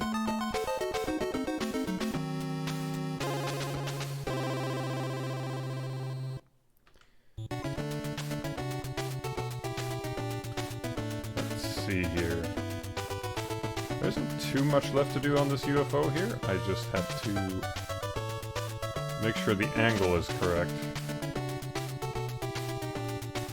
Fidget a little bit on that.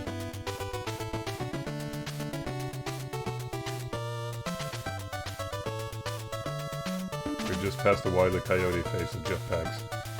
I think the main thing about jetpacks in general is just that they are not as practical as science fiction has made them out to be.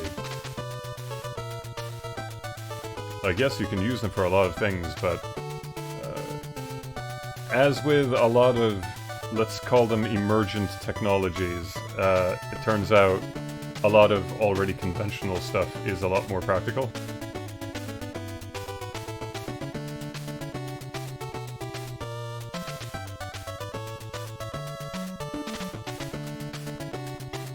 Every once in a while someone will have a bright and amazing new idea for a form of transportation.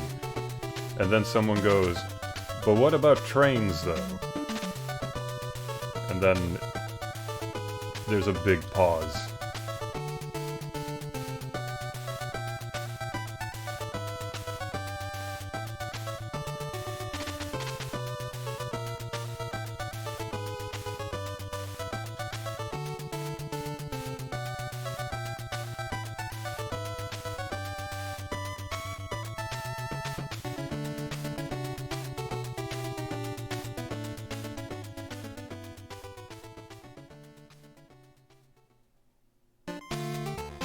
Alboy made me meet so many people, many of my friends and my boyfriend today.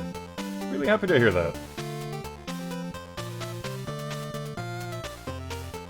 Part of our intent with making games was to help people connect with others, so I'm really happy that it could have a positive impact.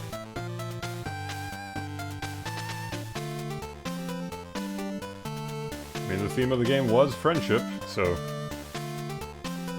I'd say that was appropriate.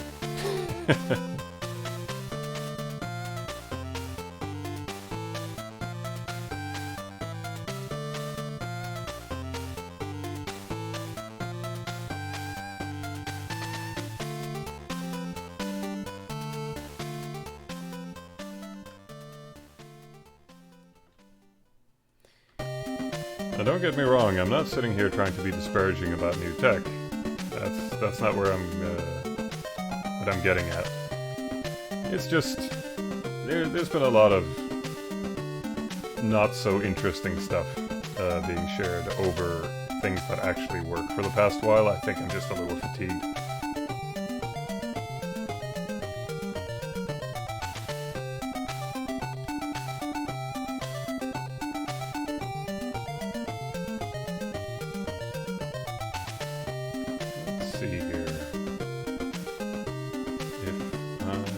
that back. What's gonna happen? Yeah, no, it looks fine. We jamming.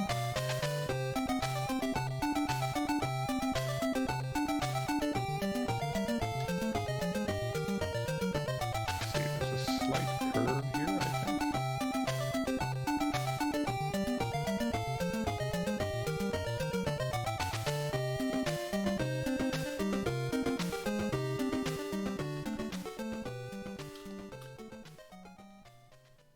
See.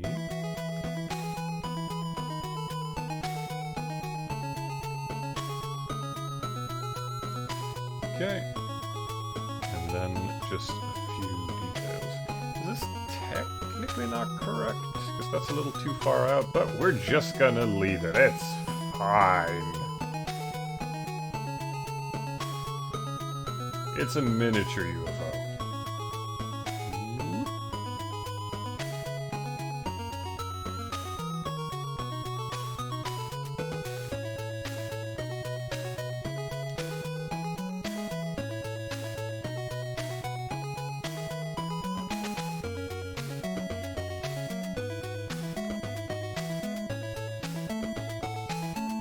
Where are the strength gauntlets and dash boots? Wasn't there... I forget who developed it. I believe it was either... maybe it was Nike?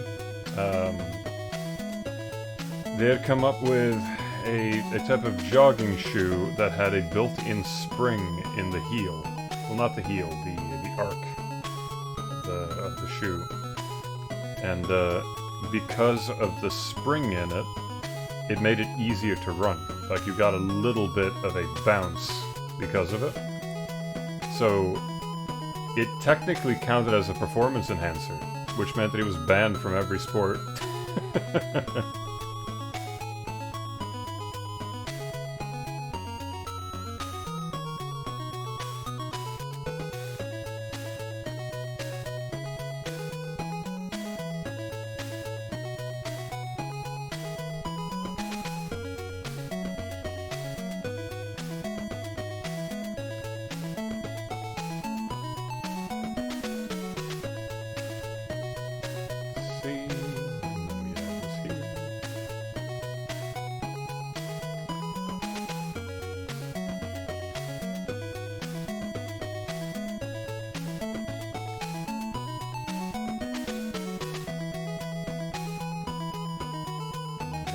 Was that it?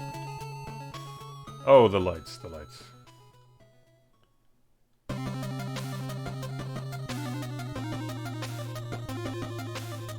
What is a UFO without its lights?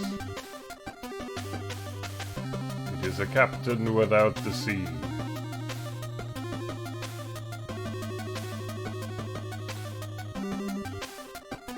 It is a citrus without the sea. An itrus.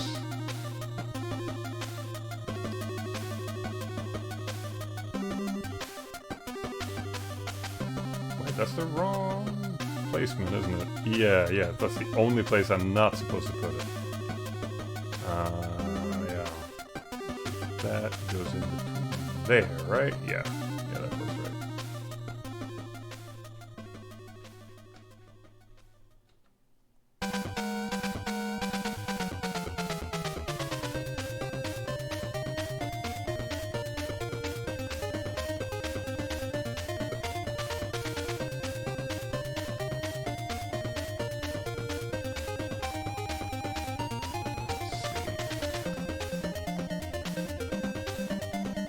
So the soundtrack we're listening to right now is Chaos World, developed by Natsume back in the day. And the soundtrack is composed by the same person that did the soundtrack to Shatterhand and a bunch of other games. Absolutely love this because it's... this composer is known for doing action games on the NES. And then they asked him, like, hey, can you make the soundtrack to essentially, like, in the most loving way I can possibly say it, a Dragon Quest clone? Like, it is very unabashedly just like, we need to make our version of Dragon Quest. Like, the mix of his very particular style with, like, ye old medieval music is so good.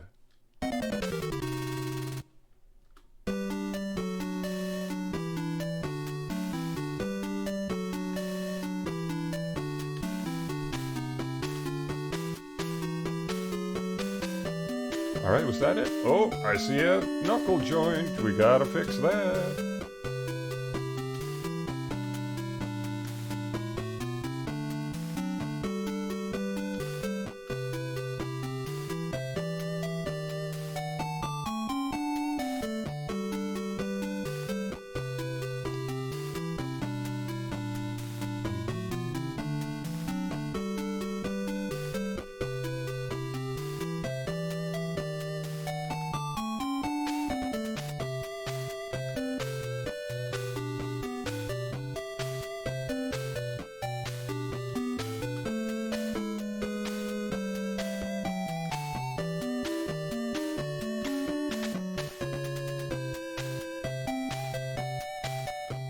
Alright, chat, give me 2 seconds. My cat is mad at me, so I'm just gonna go out there and reassure her so she doesn't feel too lonely. Give me 3 seconds.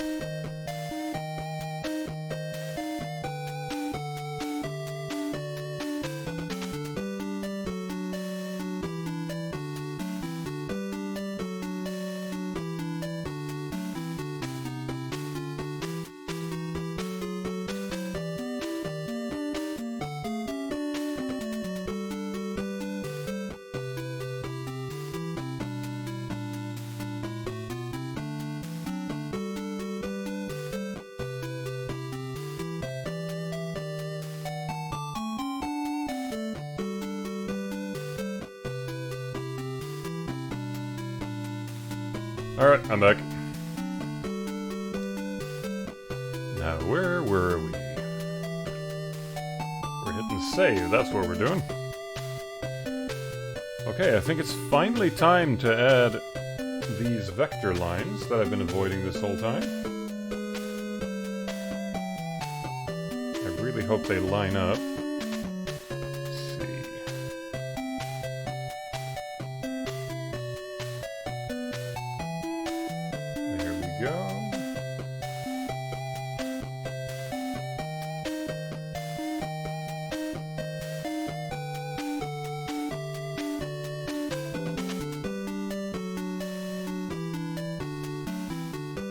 Donnie Friday has surprisingly nice kicks for someone who'd be like 400 years old. I mean, they were a gift.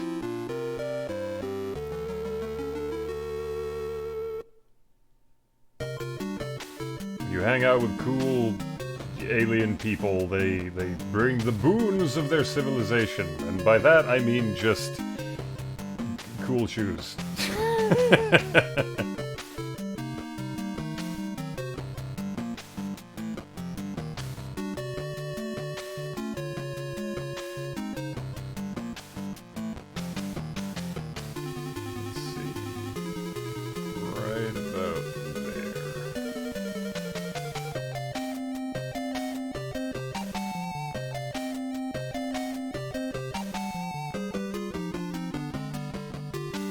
Hey Simon, good to see you.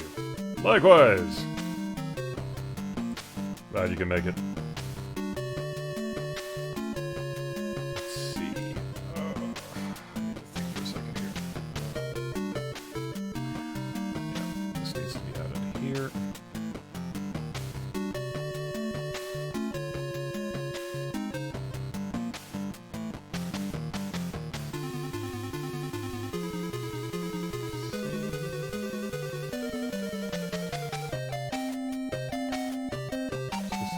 Nope, it does not.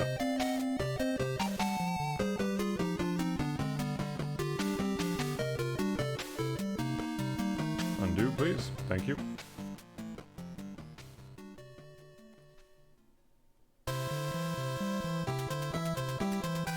There.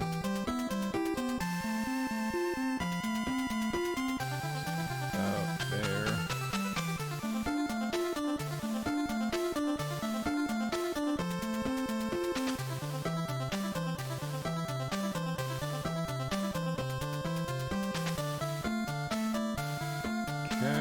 what happens when I do this? How fat is that line? Okay. So, let's take both of those layers and then set them to 27.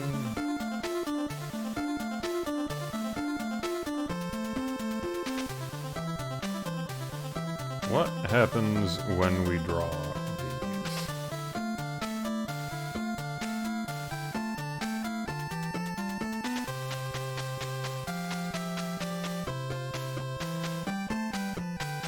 Kinda looks right, but also kinda doesn't. I'm gonna keep these, just in case. Move them up here though, so I can't see what I'm doing.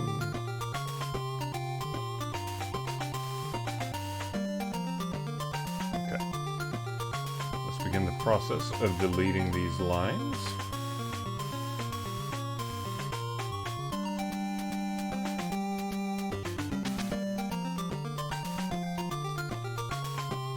Not entirely sure, but I am, in my mind, Donnie is kind of surfing on some sort of surface. Like doing grind rails, kind of like the soap shoes in Sonic Adventure 2. Except it's a flat surface for some reason.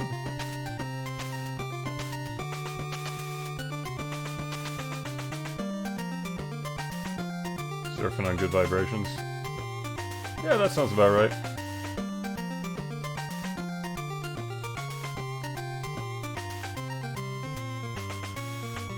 I feel like Donnie is definitely a vibes person.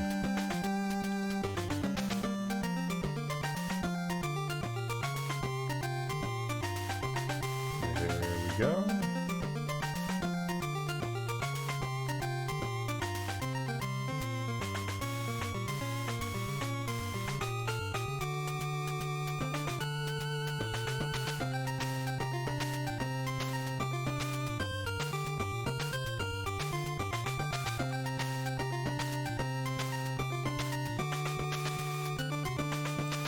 They're doing a Donnie Adventure parody cover next image, right? Donnie Adventure parody? Wait, what are we? What would qualify as an adventure in this case?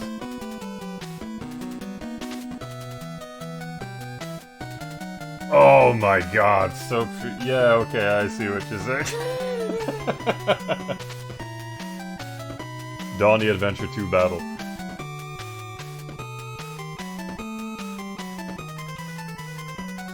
Oh, Skidara already wrote that out before I got there. Let's see.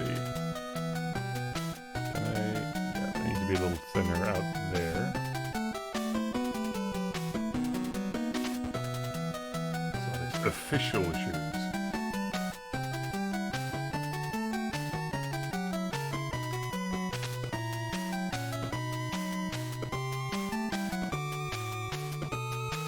I did, ages ago, start an art project about where I drew Mickey Mouse characters as Sonic characters, which was kind of eerily similar to this. The context here is that, okay, if you know a little bit about video game history, Mario, the reason he exists is because they had the license for Popeye back in the day. They even made an arcade game on it, which was surprisingly similar to Donkey Kong. And then they decided to sort of take that concept and turn it into their own thing. So Mario replaced Popeye, Donkey Kong replaced Brutus, and Pauline replaced Olive Oil. And kind of in that same vein, Sonic the Hedgehog, it's not like the same origin story, but he was definitely inspired partially by Mickey Mouse. So I decided to take that a step further and just kind of like merge the two together to see what happened. And it worked surprisingly well. I have it lying around here somewhere, but if I'm gonna dig that out, then it'll have to be at a different time, I think. Or else we're not getting anywhere.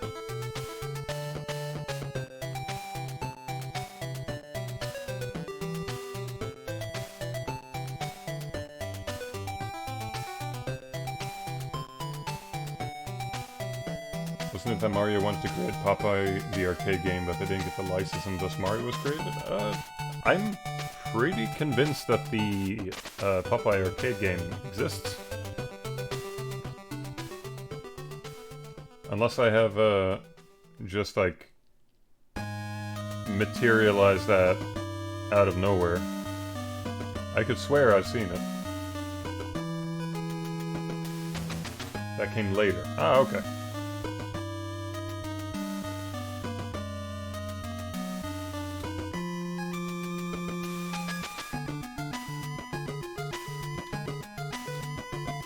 Yeah, that kind of tracks, though. You show your track record, or more specifically, you show potential for profit, and then all of a sudden people start showing up.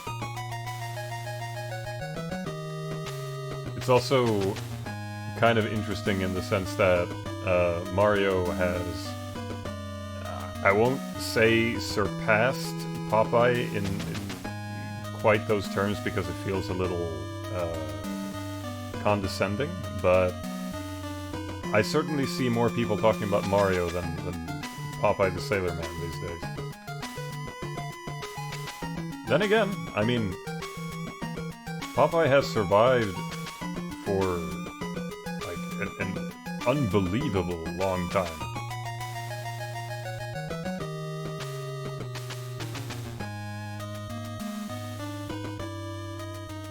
Slip said we never got the Popeye movie by Gendy T. Yeah, that was, it was a bit frustrating that that didn't happen. But we can put it another way. It meant that he had the option to work on other things during that time. So, he did end up getting good things, it just wasn't that very particular thing.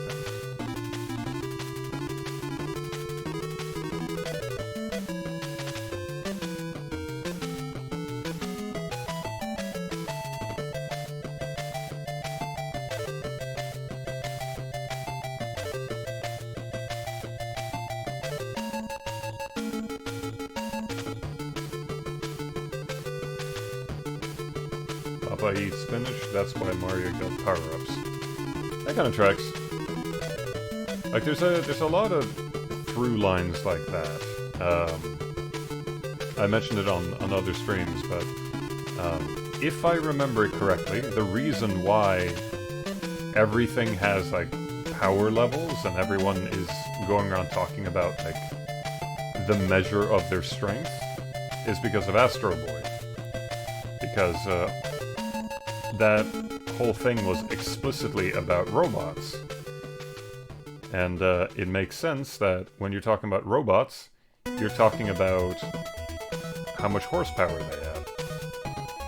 So, in order to explain just how dangerous that robot was, they'd be like, oh, yeah, no, that thing has like 3 million horsepower.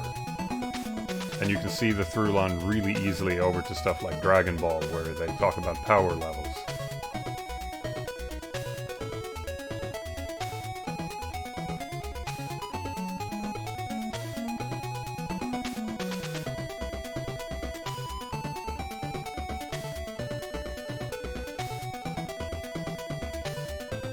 Popeye recently went into the public domain. Isn't there still a couple of years left for that? Or did that just happen? I haven't kept up much with the license stuff. Feels more like every time it happens, people make a big deal out of it, and then it turns out, oh, it's for a very specific iteration. And then someone makes a horror product out of it, and then everyone forgets.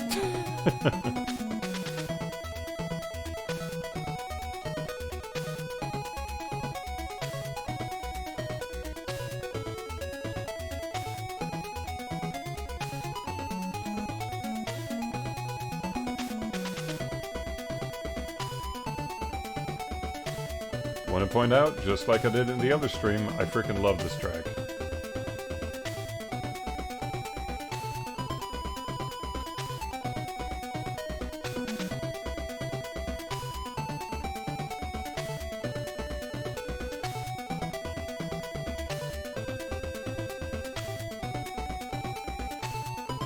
If you ever want to play a fantastic Astro Boy game, check out Astro Boy Mega Factor on the Game Boy Advance. I have played that.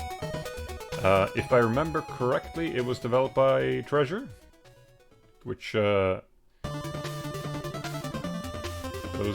guys are fantastic. But if I also remember correctly, I think I got to the last boss and I just could not finish it.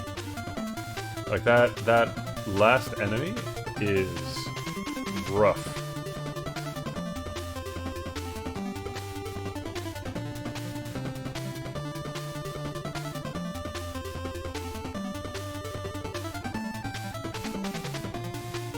It's that multi-legged boss that covers like half of the screen.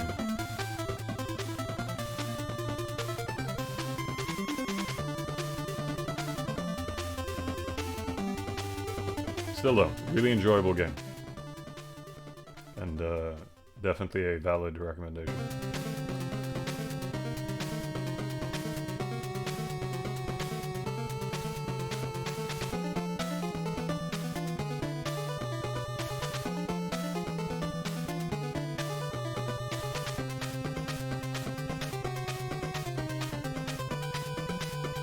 Alright.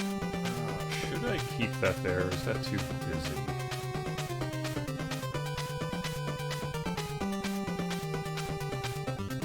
I'll keep it there for now.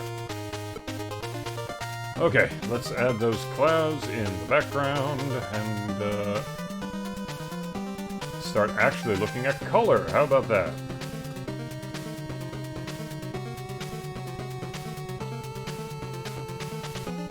What a concept.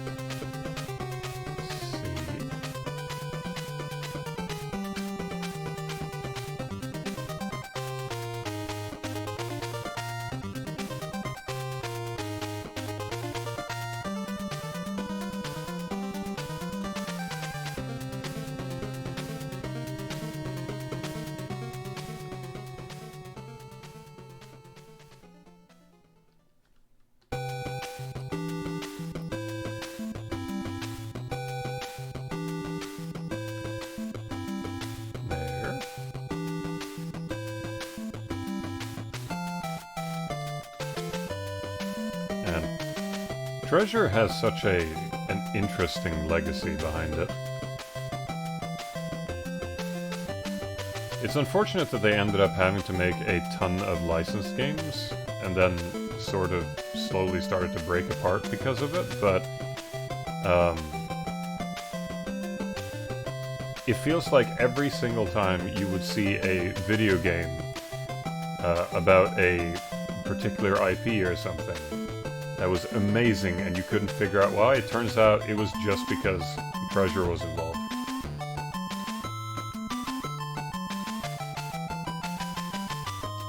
Like, why was Wario World on the GameCube so freaking awesome? And also, why was there never another one made? Why was it so freaky? Why were the mechanics so interesting? It's a Treasure game.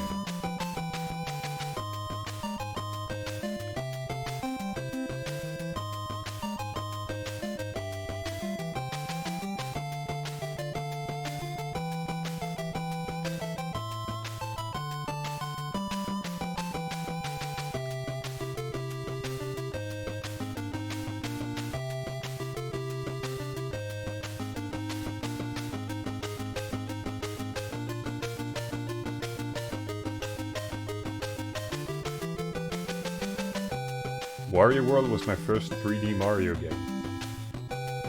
Huh. Yeah, I guess that would have to happen at some point.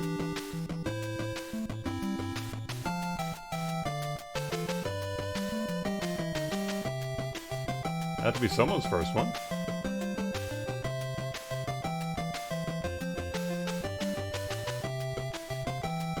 My first Sonic game was Sonic on the Master System. No one that I knew had a, well, what's it called in the US? The Genesis. They did have the Master System, so I played that one. I was like, yeah, this is good. And then much later, I saw Sonic on the Genesis, and I was like, but where's the map screen though? This doesn't look right.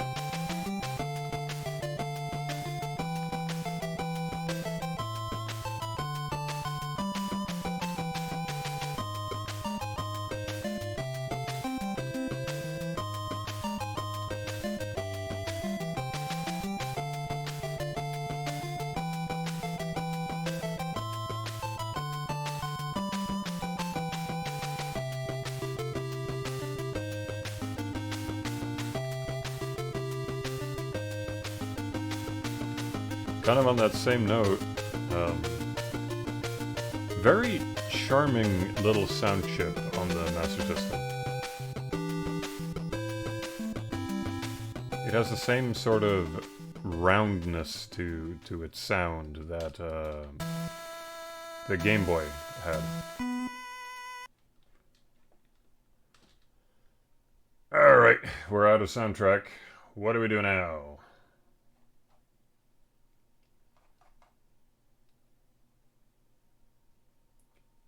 Just recommending all the things that I have already listened to in the past. That's no fun. What can we do?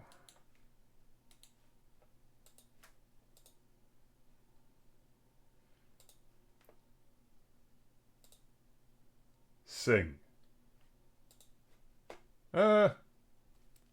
Well, I can do something that uses my voice. How's that?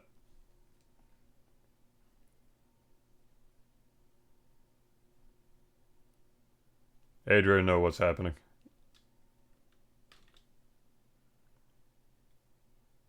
So, I played this last stream. The short of it is, I figured out all the samples that I've made for Donnie Friday. I could just place them on top of other stuff. Yeah.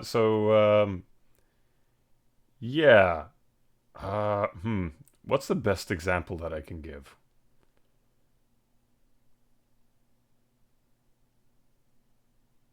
You know what? We'll do the worst one. Here you go.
Yeah, you kind of get the idea.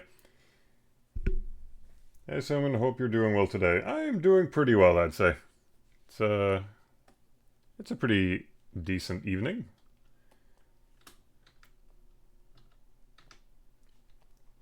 That's such a Norwegian thing.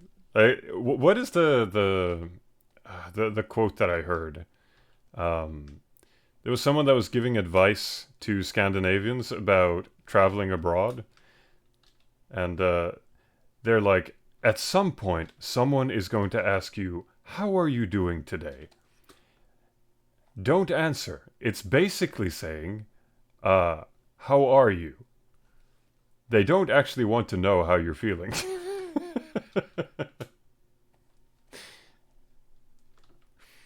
That was actually something that I had to balance out whenever I visited the US. It was like every single person at a cash register would be like, "How are you doing today?" I'm like, "Oh wait, you don't actually want to know. Oh shit, okay, I'm sorry." Like if you ask how are you doing here, you want to know. Like there's no like preamble or hidden meanings here. Like if you walk up to someone and you go like, "How has your day been?" You're gonna get a mouthful.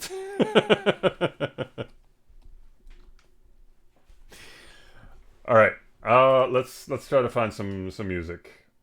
What could we do? What could we do? What could we do? Maybe I should check my log.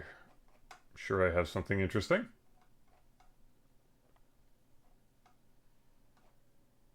I feel like I found something the other day that kind of fit the bill.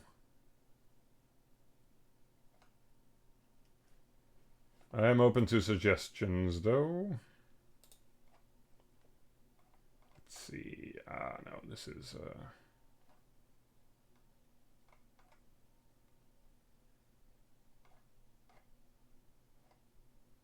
play some Fear of Dark, I suppose. Nah, done that enough, I think.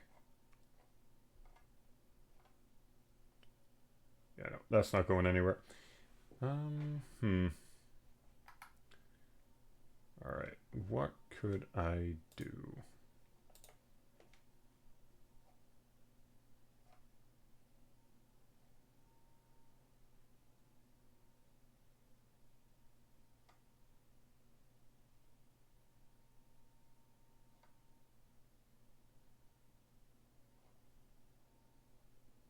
Don't mind me, just looking through a list. Okay, here's one. Mission Impossible on the NES. Bam. Just have to turn it down a little bit.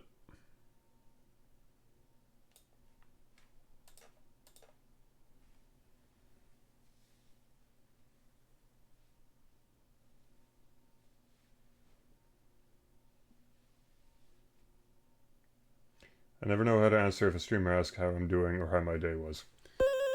I'm in. You answer it however you feel comfortable.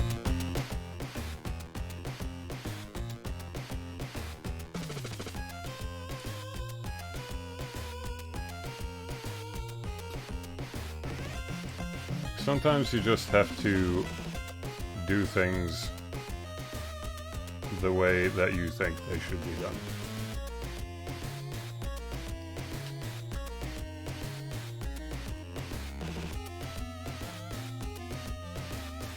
Let's see. Is there anything left? Oh yeah, down here.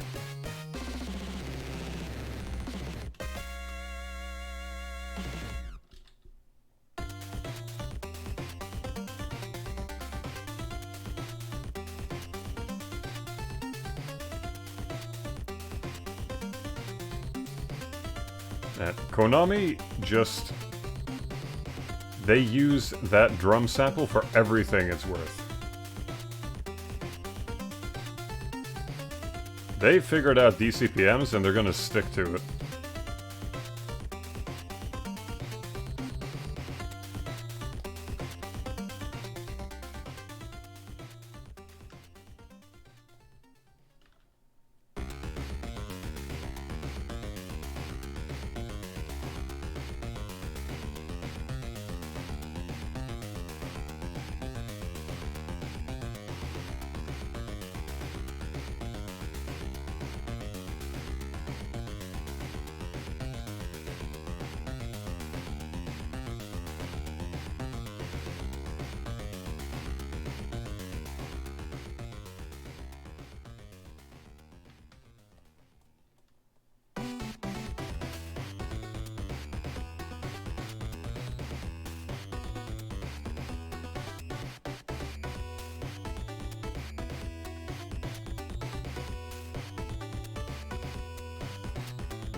I think that's the thing about Konami back in the day. Like, they were an enormous company back then. Even their games that were not good were at the same time... They were still enjoyable, and the music would generally also be really good.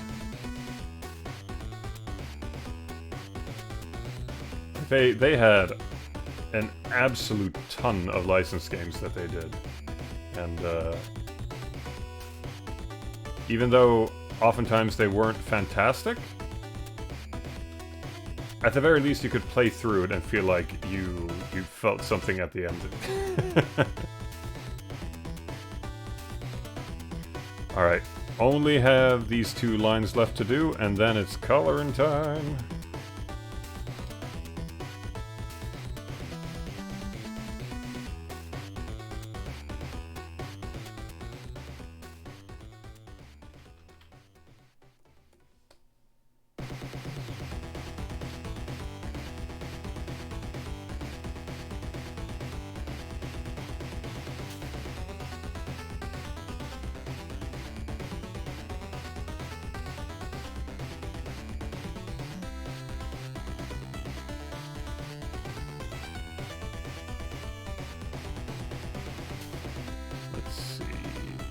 Select, and no, don't delete.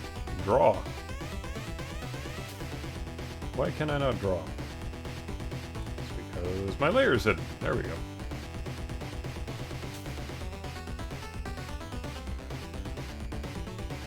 Does that look right? I'm sure it does. No, they're a little wonky looking.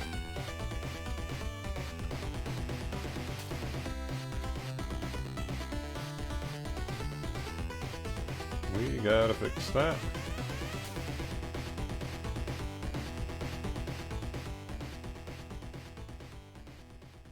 Why you gotta be so funky?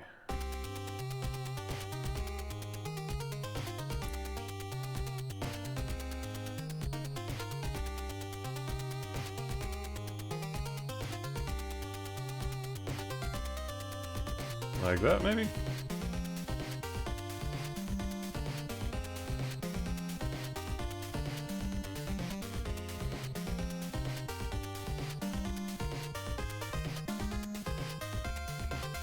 I want those to be a little thinner.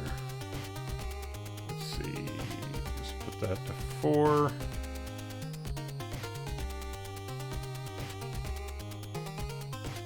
No, no, no. Both of them. Yeah, that's a lot better. Perfect. Okay. We do have some lines in here with the witch. But I think I'll delete those for now. Well, erase, more so. Because I don't know how this is going to be once I get the colors in. So we are just going to experiment and then see what happens. Okay, that's all the lines.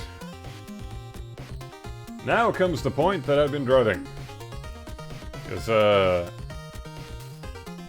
I have not planned for any of this. I have no idea how this is going to turn out. Let's see. I just got to find all the different layers and then put them roughly together. And what's that? That's the circle. Just organizing a little bit.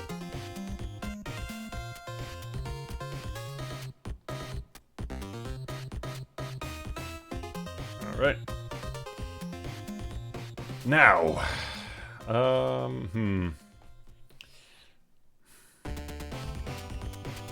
just gotta think for a second.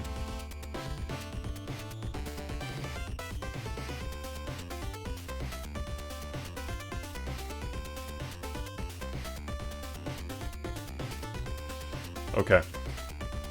I don't think I'm going to be figuring this out in any smart way, so we're gonna do it in a dumb way.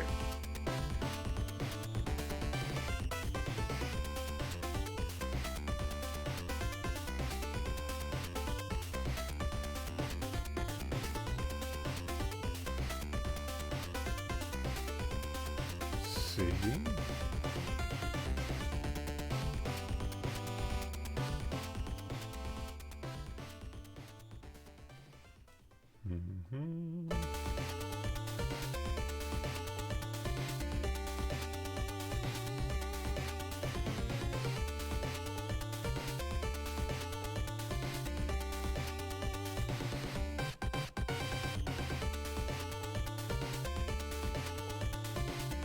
Yeah, this is gonna be a rough one.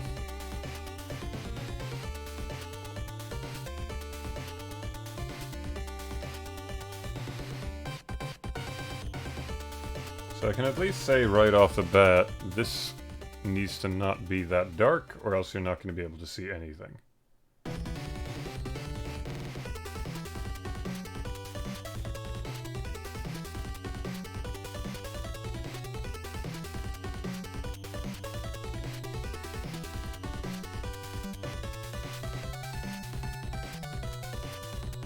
So I'm just going to blurt out roughly what I think is going to go where. It ain't gonna look pretty, but it's gonna get the job done.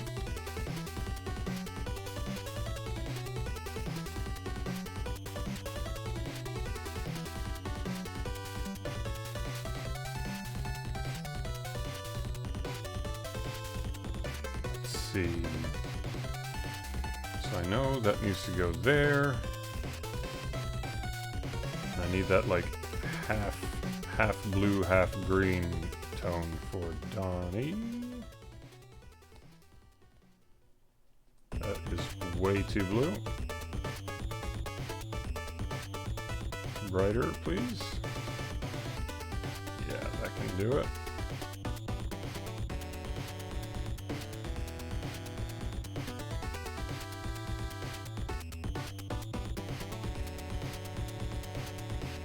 See. Is that... Nope, that's the wrong color for him. Something more like that.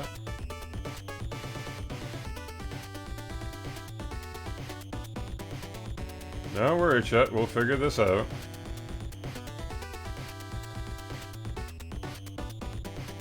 It's gonna be rough for a little bit, but we kind of got to put some bass tones down, or else we're not. Or else bad things are going to happen. So, kind of what I'm trying to do right now is... I do have a vague idea about where each tone needs to be. The problem is... if I commit too hard right now, then there's a chance that we're going to end up with something that just genuinely looks awful. So I need to be kind of lax and free about it at the start, so I don't feel too committed to the colors that I'm using.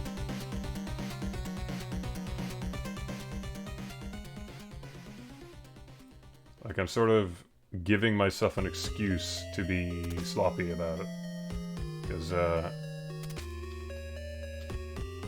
I am going to be changing all of this. Let's see. So, you...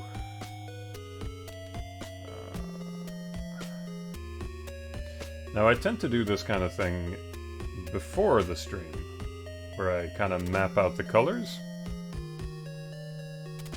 But we're doing it live, so hopefully it'll be fine. Let's give you your eye in there. All of that is his hand. There we go. And then the UFOs are, well, they're a little bit more that color. So for now, we'll just put them like that.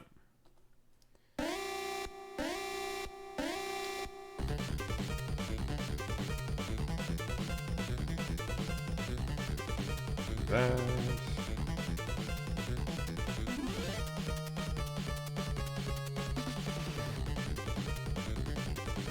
I might turn these a little bit more like standard green.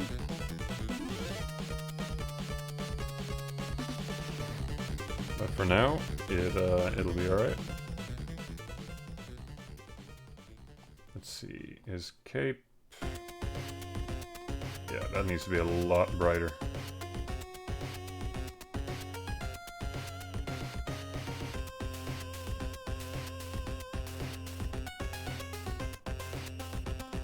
So, let's adjust that. You know what? Just for safety's sake, let's get some darker gray in here, because I think it'll be necessary.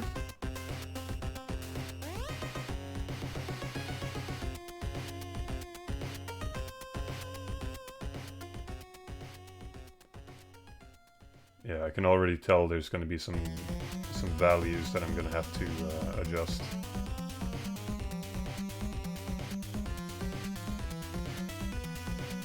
Okay. Brighten that up a little bit and make it a little bit.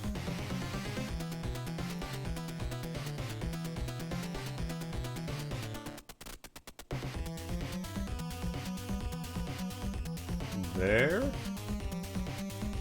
This is always a fun part of the process, considering I'm colorblind.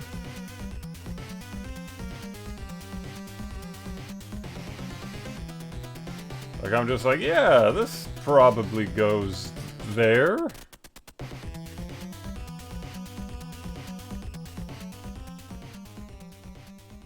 Surely this is the correct color for this particular thing.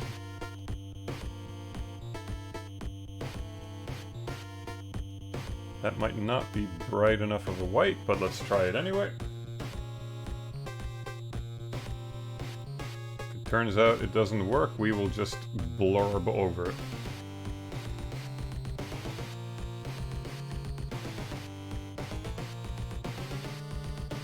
That's a bit too intense. Let's gray that out a little. Yeah, that'll do.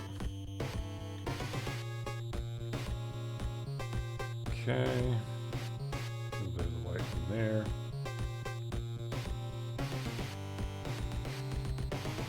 Okay, let's get void colored. Okay.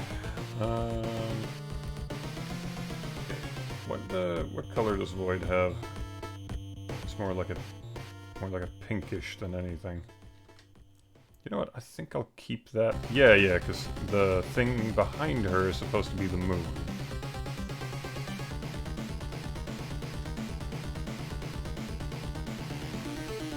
At least at some point so far.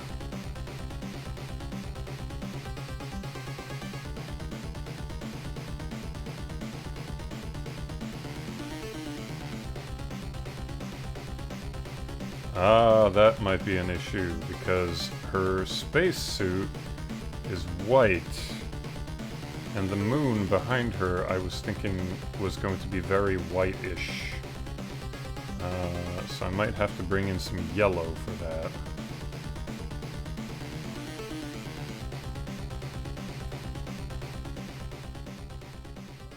Alright, this soundtrack has overstayed its welcome. We are going to be picking something else.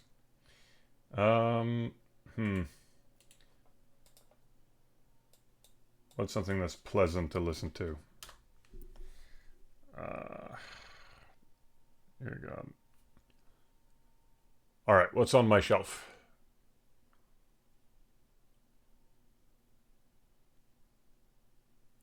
Donkey Kong Country, Lilac Wars, Chrono Trigger, Kid Icarus, Blades of Steel,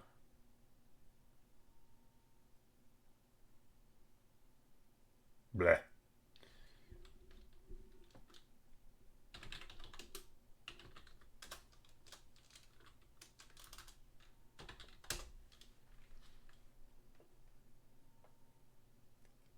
Alright, we're doing this.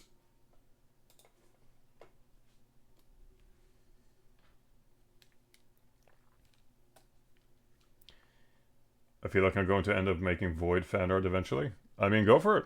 I'd love to see it.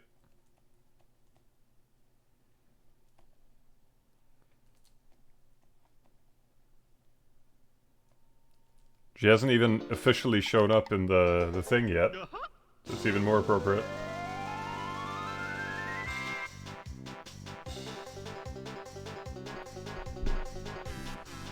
When in doubt, Banjo-Kazooie.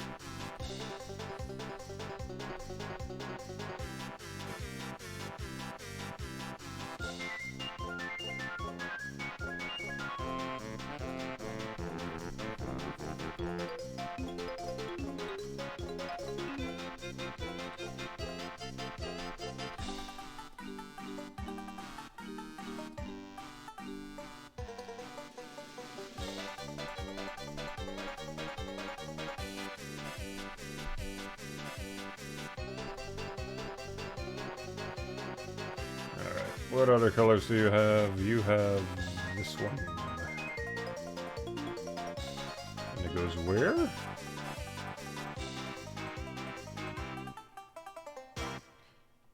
Usually it would be easy for me to remember, but I recently literally just changed some of her design, so it's a little... It's not quite as fresh in my memory.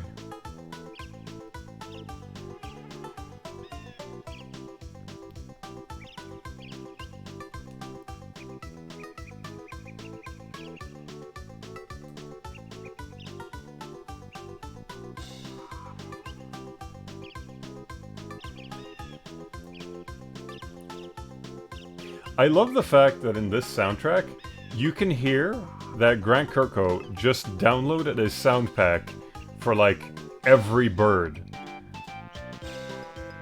He says, I'm gonna get my money's worth.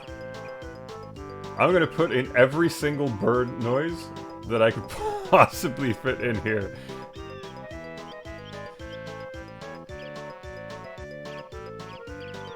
There's like a hawk, there's a sparrow, there's a vulture, there's an eagle, just... all of it goes in there. It counts as bird song and we're counting it.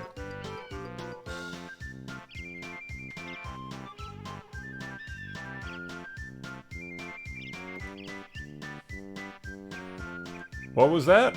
Bees? Hell yeah, bees! I got a sound effect for that. Put the bees in.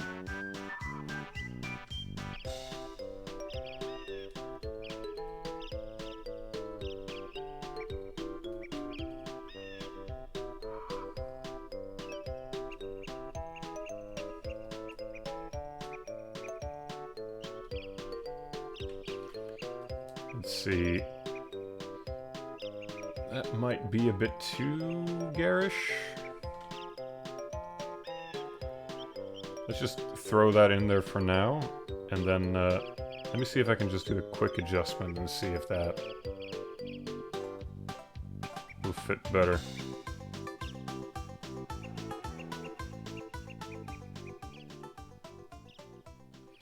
You know what? Maybe the answer here isn't to tone that down, but to turn everything else up.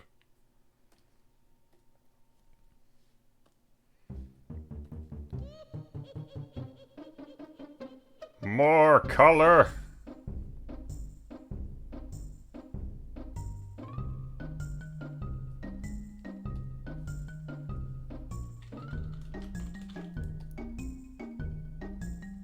That might work. We'll see.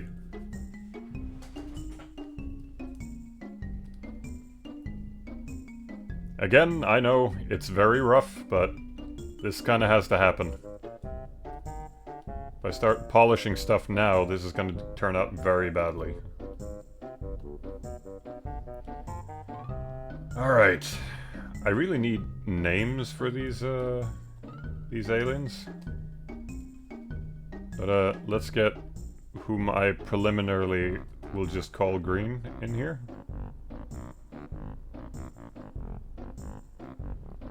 That is an awful color, so we're going to adjust that. Need that to be a little bit more bluish, I think.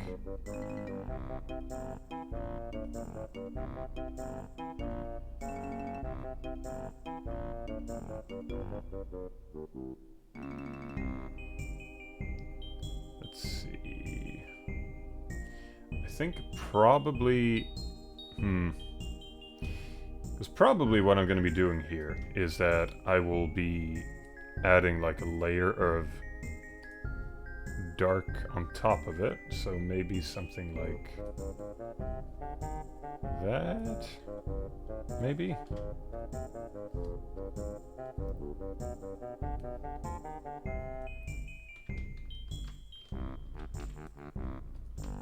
I'll just keep that there for now. Yeah, something like that. Gotta keep it loose. Alright. What else? What else? It's almost like a blue-green for the rest of you.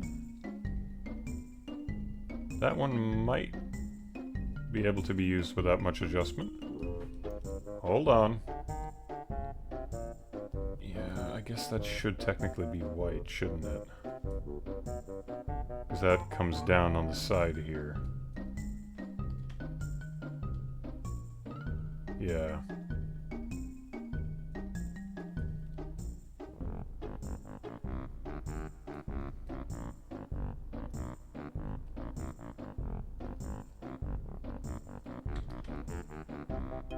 There we go. And we're going to be using that same yellow for the bulb here because otherwise it meshes too much with the rest. Just realized that Donnie's hand has not been colored.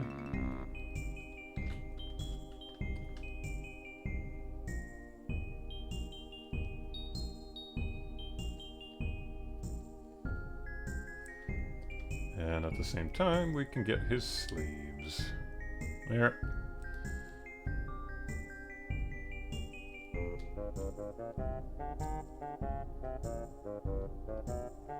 Wait, I should not do that. I should delete that.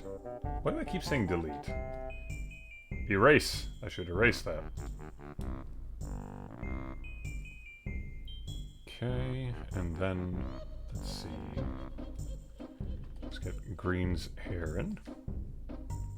At one point I considered calling her Spiral, but it occurred to me that there's a lot of things named spirals that do not have a particularly positive connotation. So, not going with that.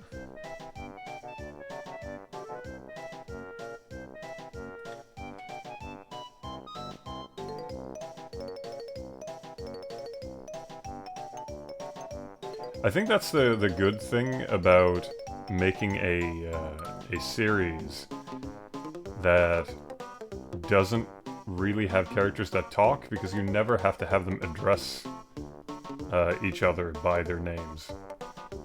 Like, the only reason you know what Donovan's name is because it's literally on his casket.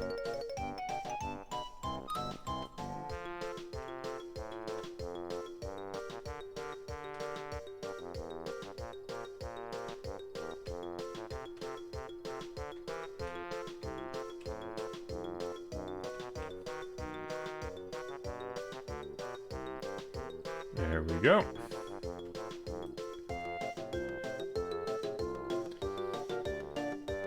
Let's see. Then comes a different choice.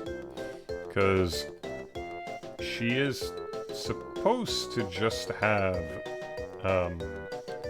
like, completely glassy black eyes. Like, very alien gray type of a thing. But I did kind of like the idea of some implied pupils. So I'm just gonna test what happens if I make those a little darker just to see.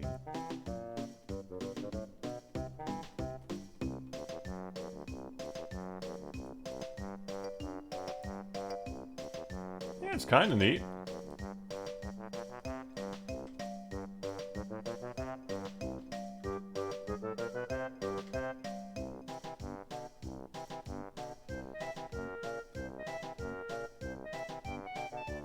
I love that I'm sitting here trying to solve this design riddle, and in the background just clown music. We got pink on everything, but her eyes are purple. Now I remember.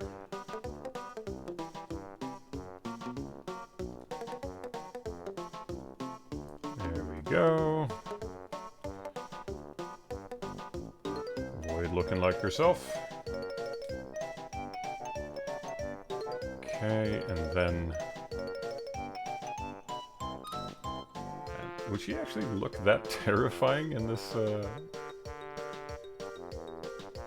Yeah, no, it's not too bad once you get the reflections in. It'll be fine. Okay, the night.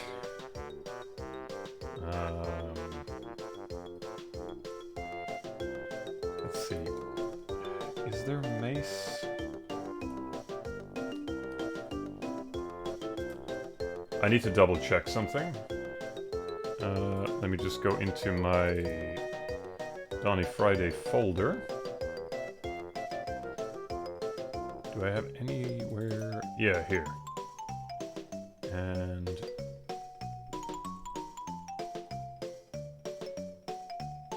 I just have to open a GIF to see...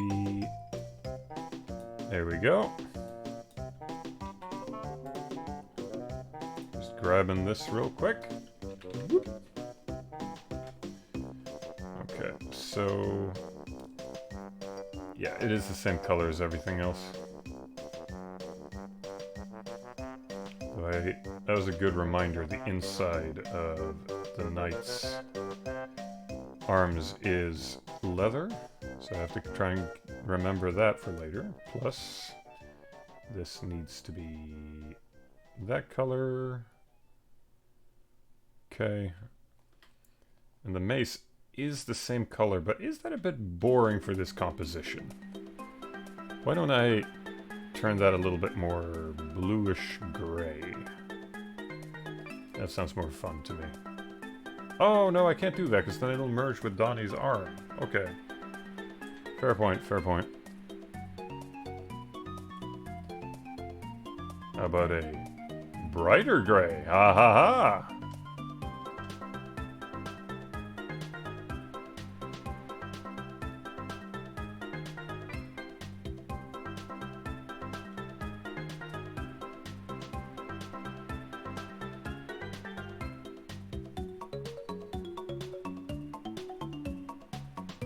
There.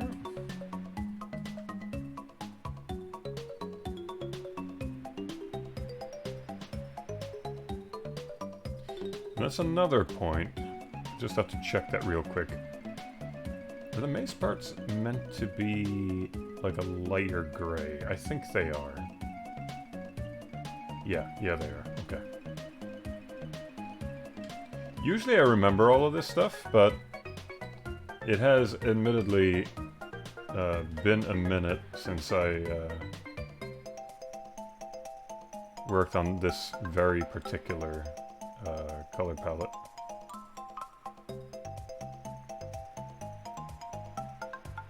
There we go, and then the brown for the middle section.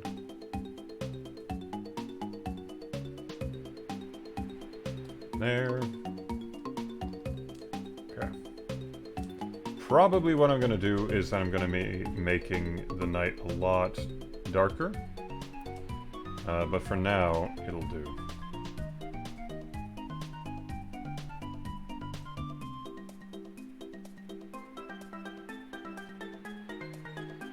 Let's see. I think I might have to start addressing the grind rail that's in the middle. I actually don't know what I want to turn that into. That is a tough choice. How about I work on the sky in the meantime? Just try to get those colors in there.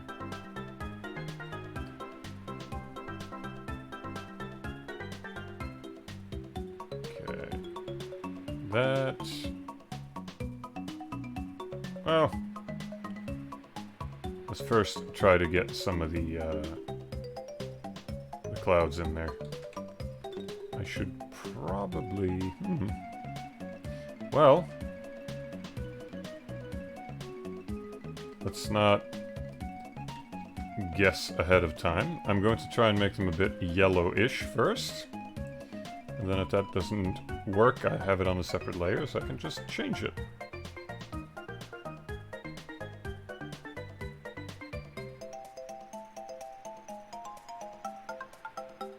It's magic like that. Okay. Get that in there.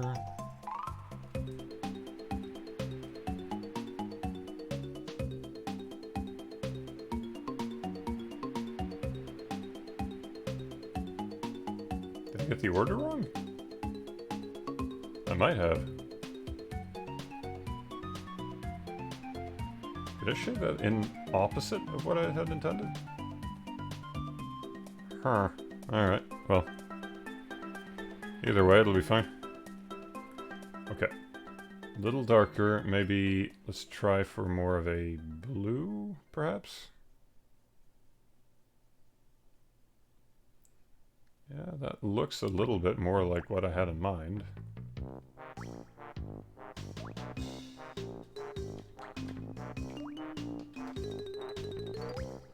Should probably try to make that sky a little darker.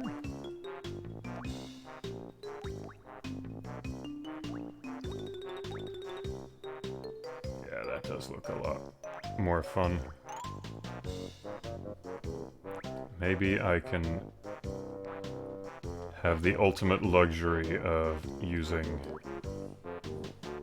just faded colors.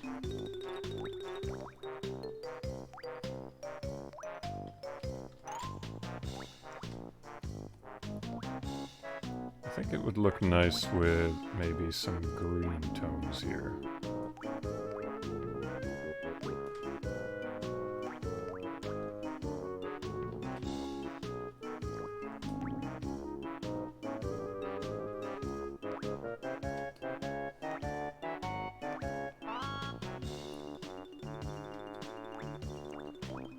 And then we add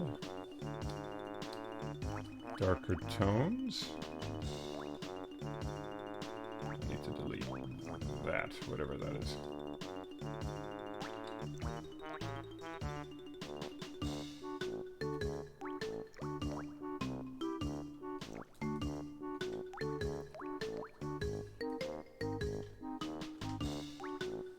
Yeah, kinda like that.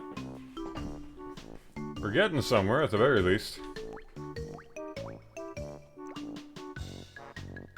Though it might be a little bit too dark. We're about to find out.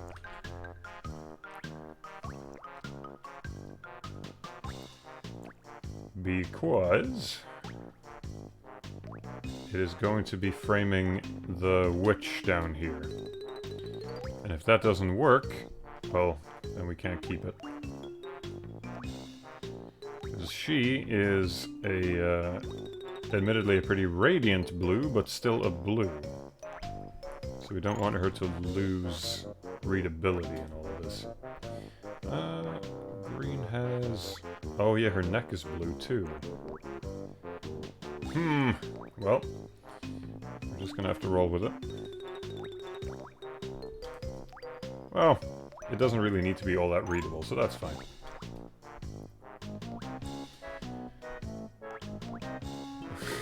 What color is Donnie's eyes again? Do I have him here anywhere? I don't think I do. Is it just a dark void? It is! Okay, perfect. I didn't forget.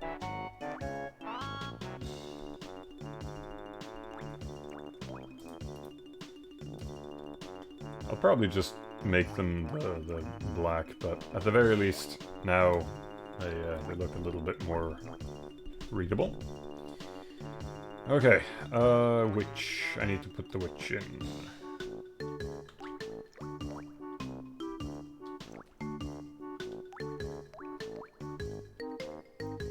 Let's see, which were you at? There you are.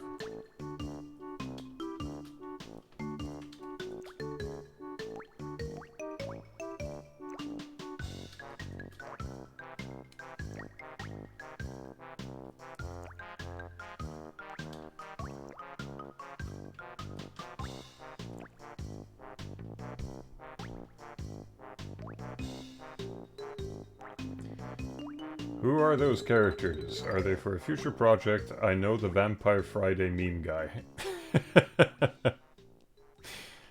Well, then you're all caught up, I guess. Yeah, no, it's, yeah, they're the characters from Donnie Friday, a cartoon show that I worked on for a little bit. Though they are part of a larger project per se, but it's not something that I think I'm going to be speaking about for a while yet, but there's something interesting with it on the horizon.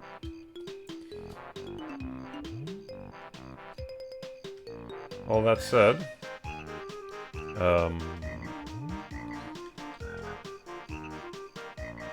part of the reason why I'm drawing this in the first place is because it's a little bit of a reprieve from working on Season 2 of Donnie Friday.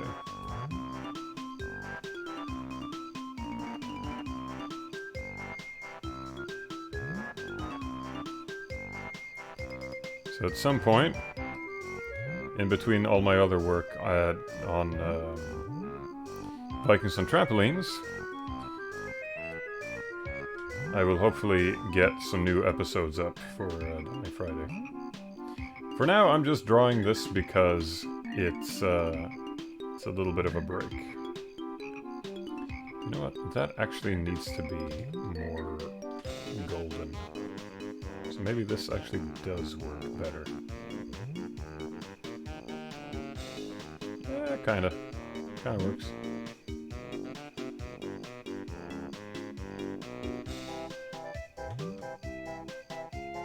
Wait, Season 2. Oh yeah, no, I've been working on Season 2 for a good while now. In fact, last stream I showed a little bit of stuff from behind the scenes. So there is stuff on the way. It's just quite some ways away, because I am quite busy these days.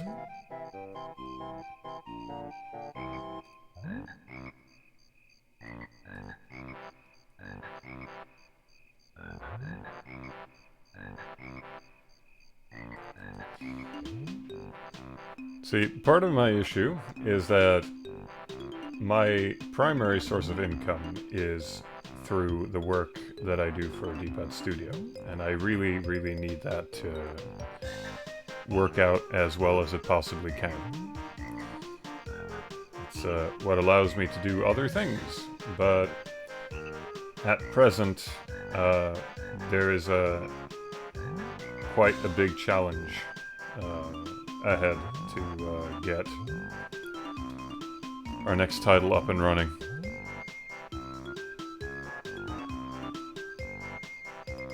So I'm not entirely sure when I'll have steady time to sit down and work on Donnie Friday, but I really do want to, because it's fun.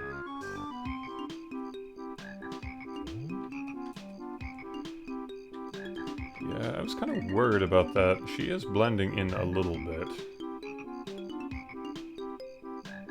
Maybe with some extra shading it'll work out.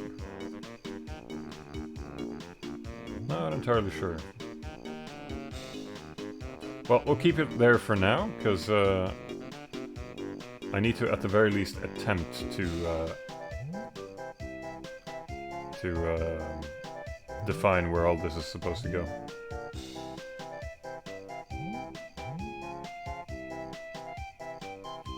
Let's see, should I put that here as well, maybe?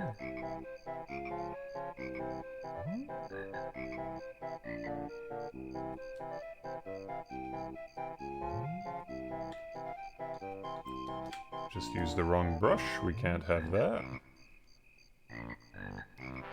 Because I need to come in here and do cleanup later, so... Can't mess up the chances immediately, right before I've started anything. Okay. Well, that should be enough for that section. Let's get, whatever her name is in the corner.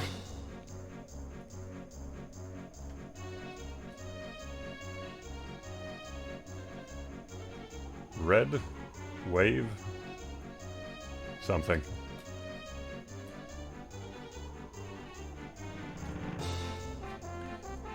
And, her design is in no way set in stone, so I'll have to rely quite a bit on reference for this one, unfortunately.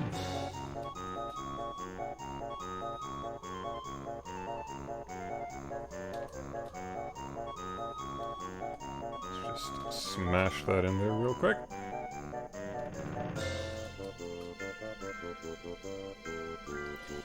For her, I think I'm going to probably make it lit from the bottom. So I kind of have the idea that even though she isn't, that she's more like I'm invoking the feeling of a DJ. So I kind of want to give it that sort of DJ-like feeling. And this is also probably where I'm going to get a lot of warm colors from. So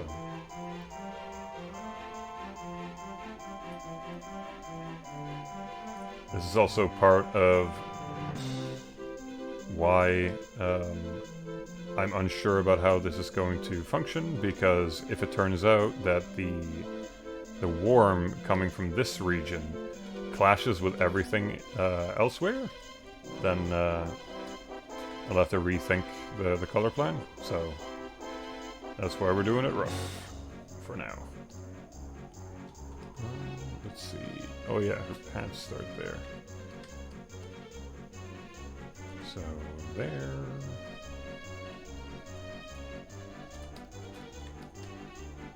Wait, bracelet on top or the bottom? Okay. Towards the hand is there.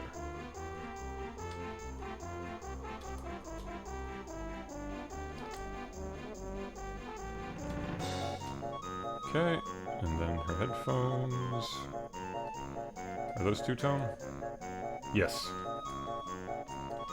the inner part is red. What are our eye color? White and yellow. Okay. Are these the same shade? I think they are. Okay. And the one that goes over her. Yes. Okay, good.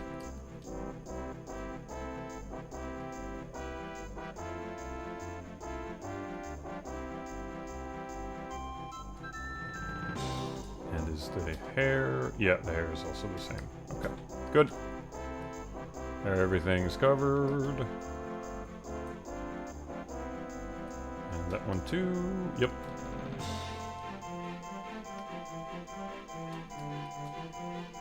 Side of her head is actually yellow still. Okay. Well, we'll just rely on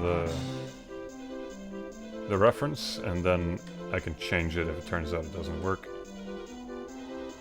We're just kind of free balling right now.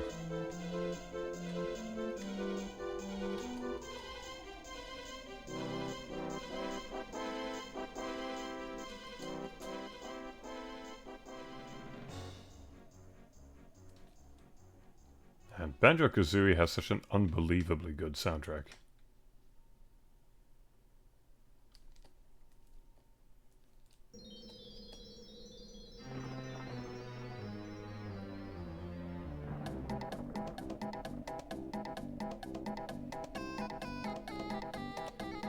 I think that's the thing with Grant Kirkhope's music. Like, a lot of it is,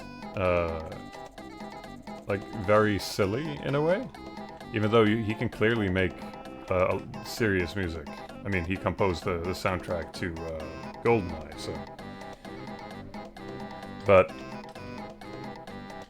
like, regardless of what that guy makes, he can absolutely nail a theme. Like, it'll just wedge itself in your head, and it just won't leave.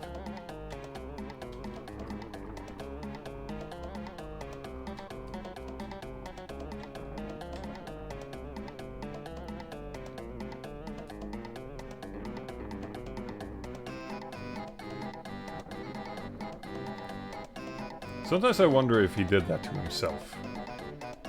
He was working on, let's say, this theme. And then, for like the next 6 years or so, he's just like, the music won't leave my brain.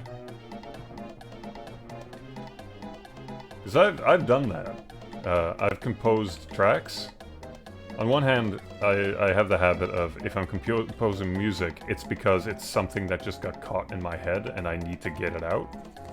But I've had moments where I've composed a track because you listen to it over and over and over and over again so that you get it right the way that you want it. And then afterwards, it's just like, it's in there.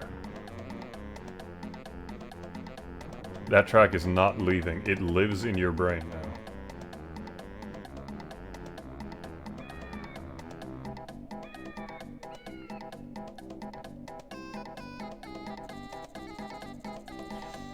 I think the worst time I ever had on one of those occasions where I just kind of induced that in myself, it wasn't me composing music.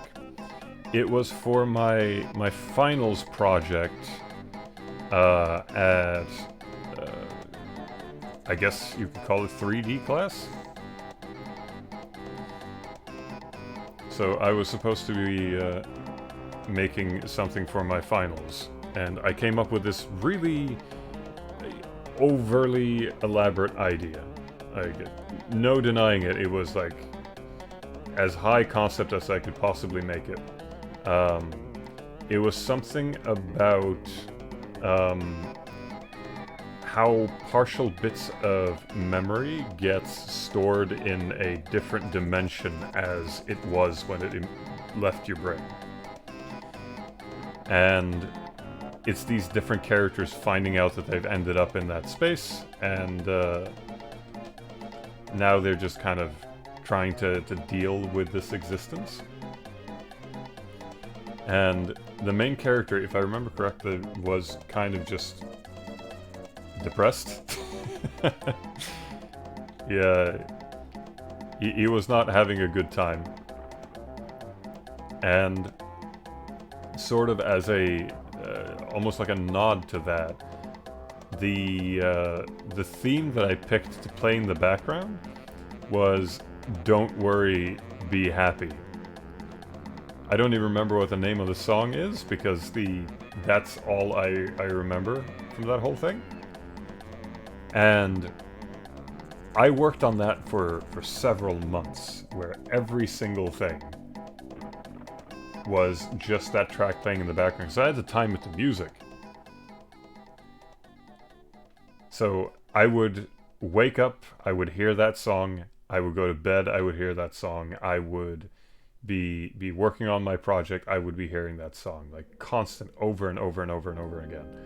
And then finally I was done with the project. I had submitted it for my finals, everything was done, and I was like, okay, now I never have to hear that again.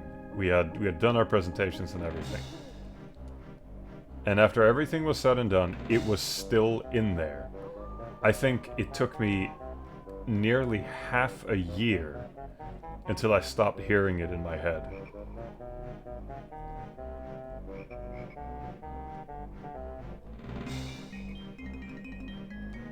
I guess my recommendation is, if you're going to do a finals project like that, maybe pick some varied music, or don't have like one theme be what's supposed to carry through the entire thing, because that was painful. It was very unpleasant.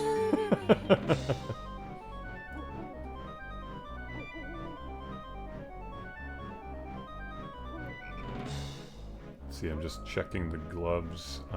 Yeah, I made a mistake. This needs to be that color. There we go.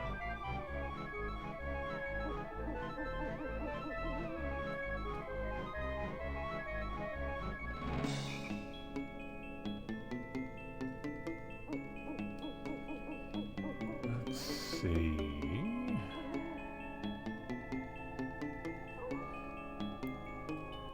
maybe this should not be kind of a shade of white. Don't know what color it should be, though.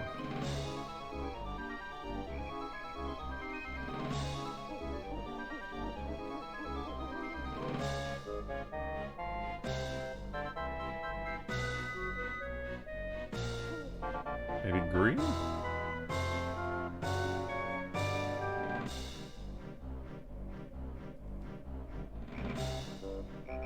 Oh, that is garish.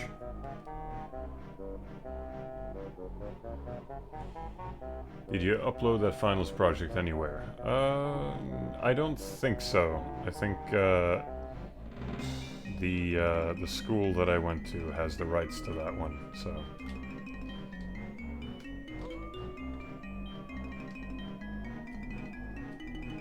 Unfortunately, then again, it wasn't really, it wasn't all that entertaining, let me just put it that way.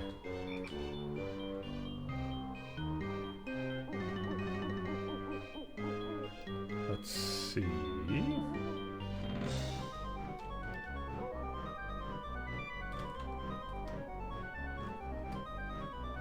Yeah, this grind rail thing is probably going to be the thing that's going to be making me stuck here. At the very least, let's get the shoes roughly the color I had in mind.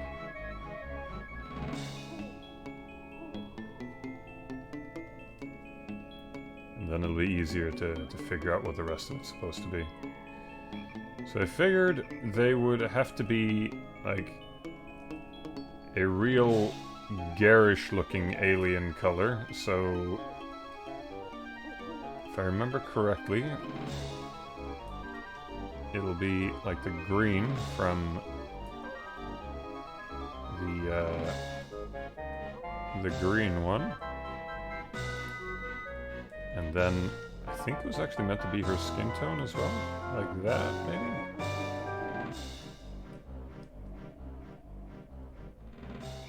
Don't know if this will work.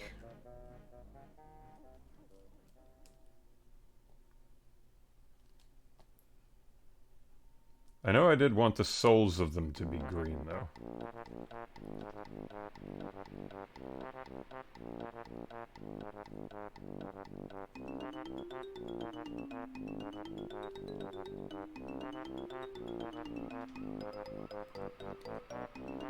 Let's see.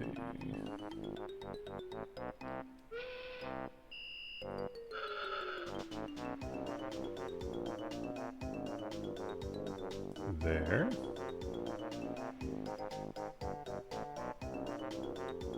Yeah, something like that.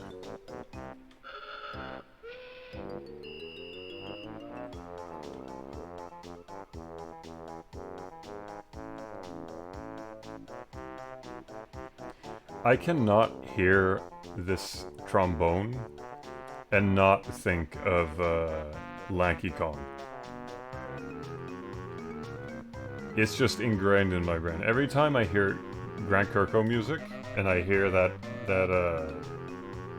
trombone, it's in there.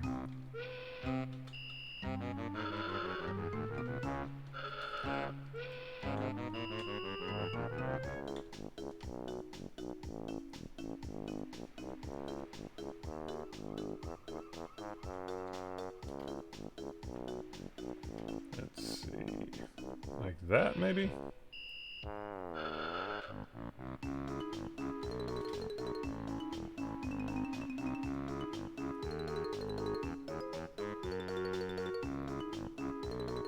Yeah, we're getting somewhere.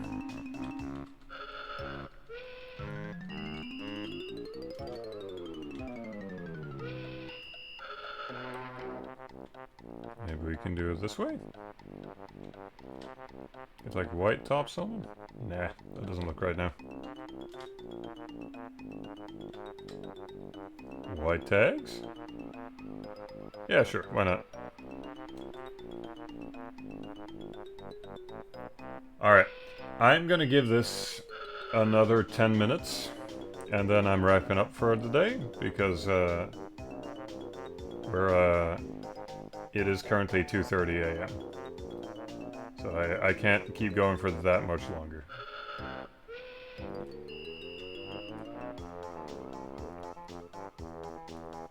Let's see, how much brighter can I make that without it breaking?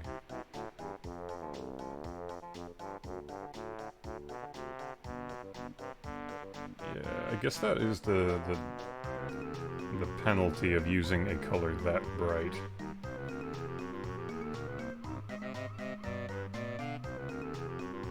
Can I maybe get some... What if we just go straight blue? How's that?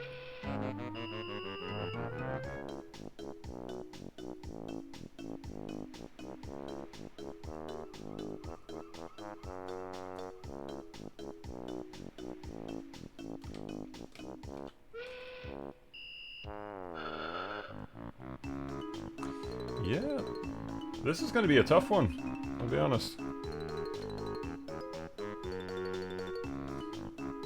Let's just test something. What if I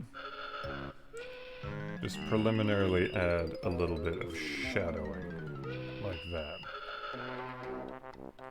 That could work. Makes it a little less garish, and then if I grab that color and then we add a intermediate blue, how does that work? Kinda?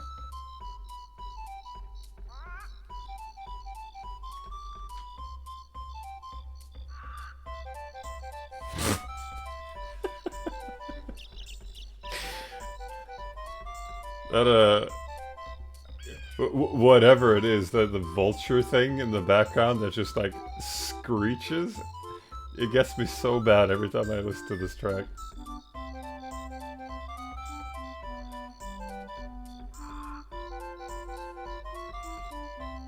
It's like it's just sitting there waiting for me.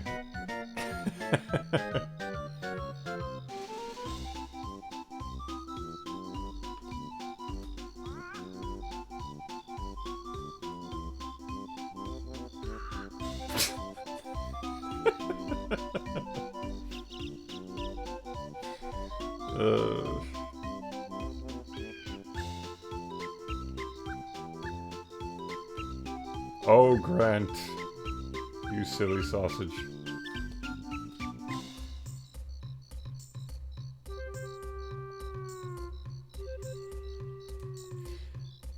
Alright. Was that everything? Well, the top of this is a little brighter. Grab that. Bright light, like the bulbs on the aliens.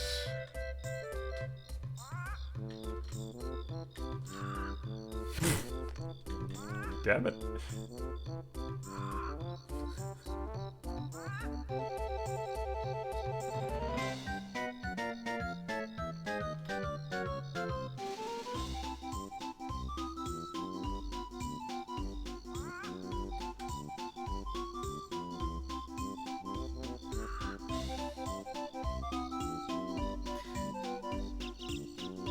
I need to animate that. I really do. Just whatever that bird is, just sitting there screeching in the middle of the jungle. I need to make that.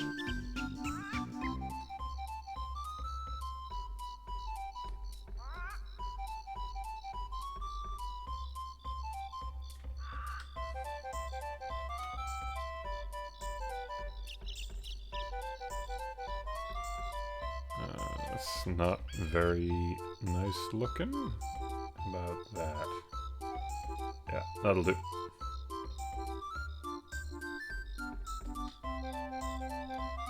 Okay.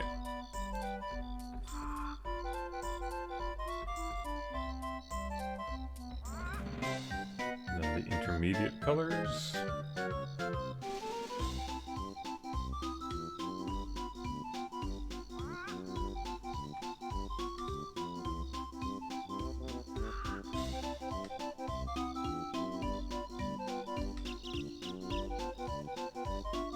There.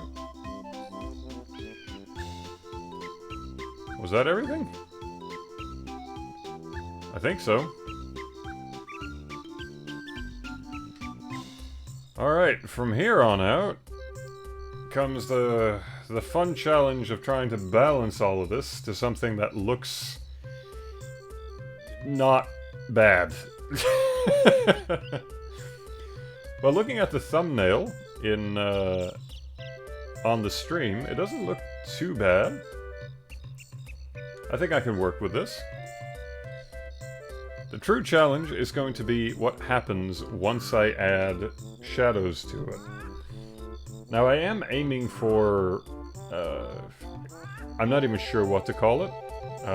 Like more of a Y2K kind of a thing, and shading doesn't always apply here.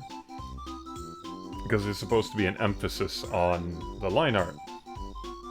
But I might just make some stuff up. We'll see. But alright, I think I should probably pause here. Because I've been going now for, how long has it been? 3.5 hours? Yeah. I think it's about time we took a break here.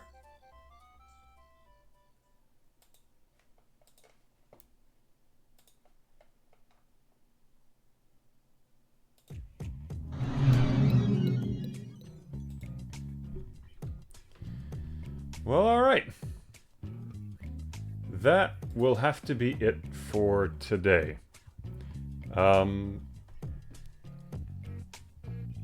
I would say that there's a plan for another live stream, but if I'm being perfectly honest, I have no idea when I'm going to have time next. So, for context, I did just mention that we have a newsletter coming out.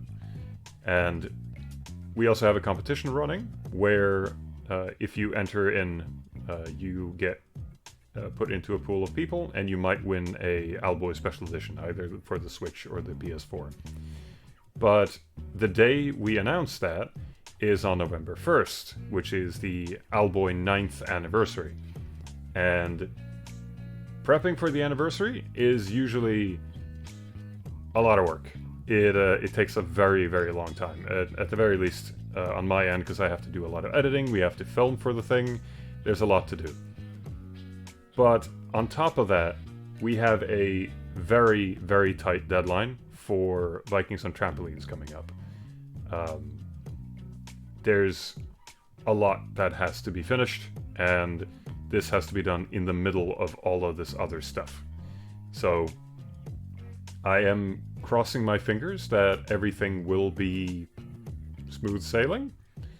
I really hope that we'll have the time to make the anniversary as good as we can while also meeting our deadlines for Vikings. So I guess what I'm saying is it's uncertain when I'll be streaming next, but potentially I'll show up again just as a reprieve. Maybe let off some steam in the middle of editing and all of that. And who knows?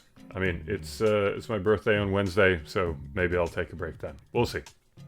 Either way, thank you all for stopping by. I guess until next time, see you again then. For now, bye.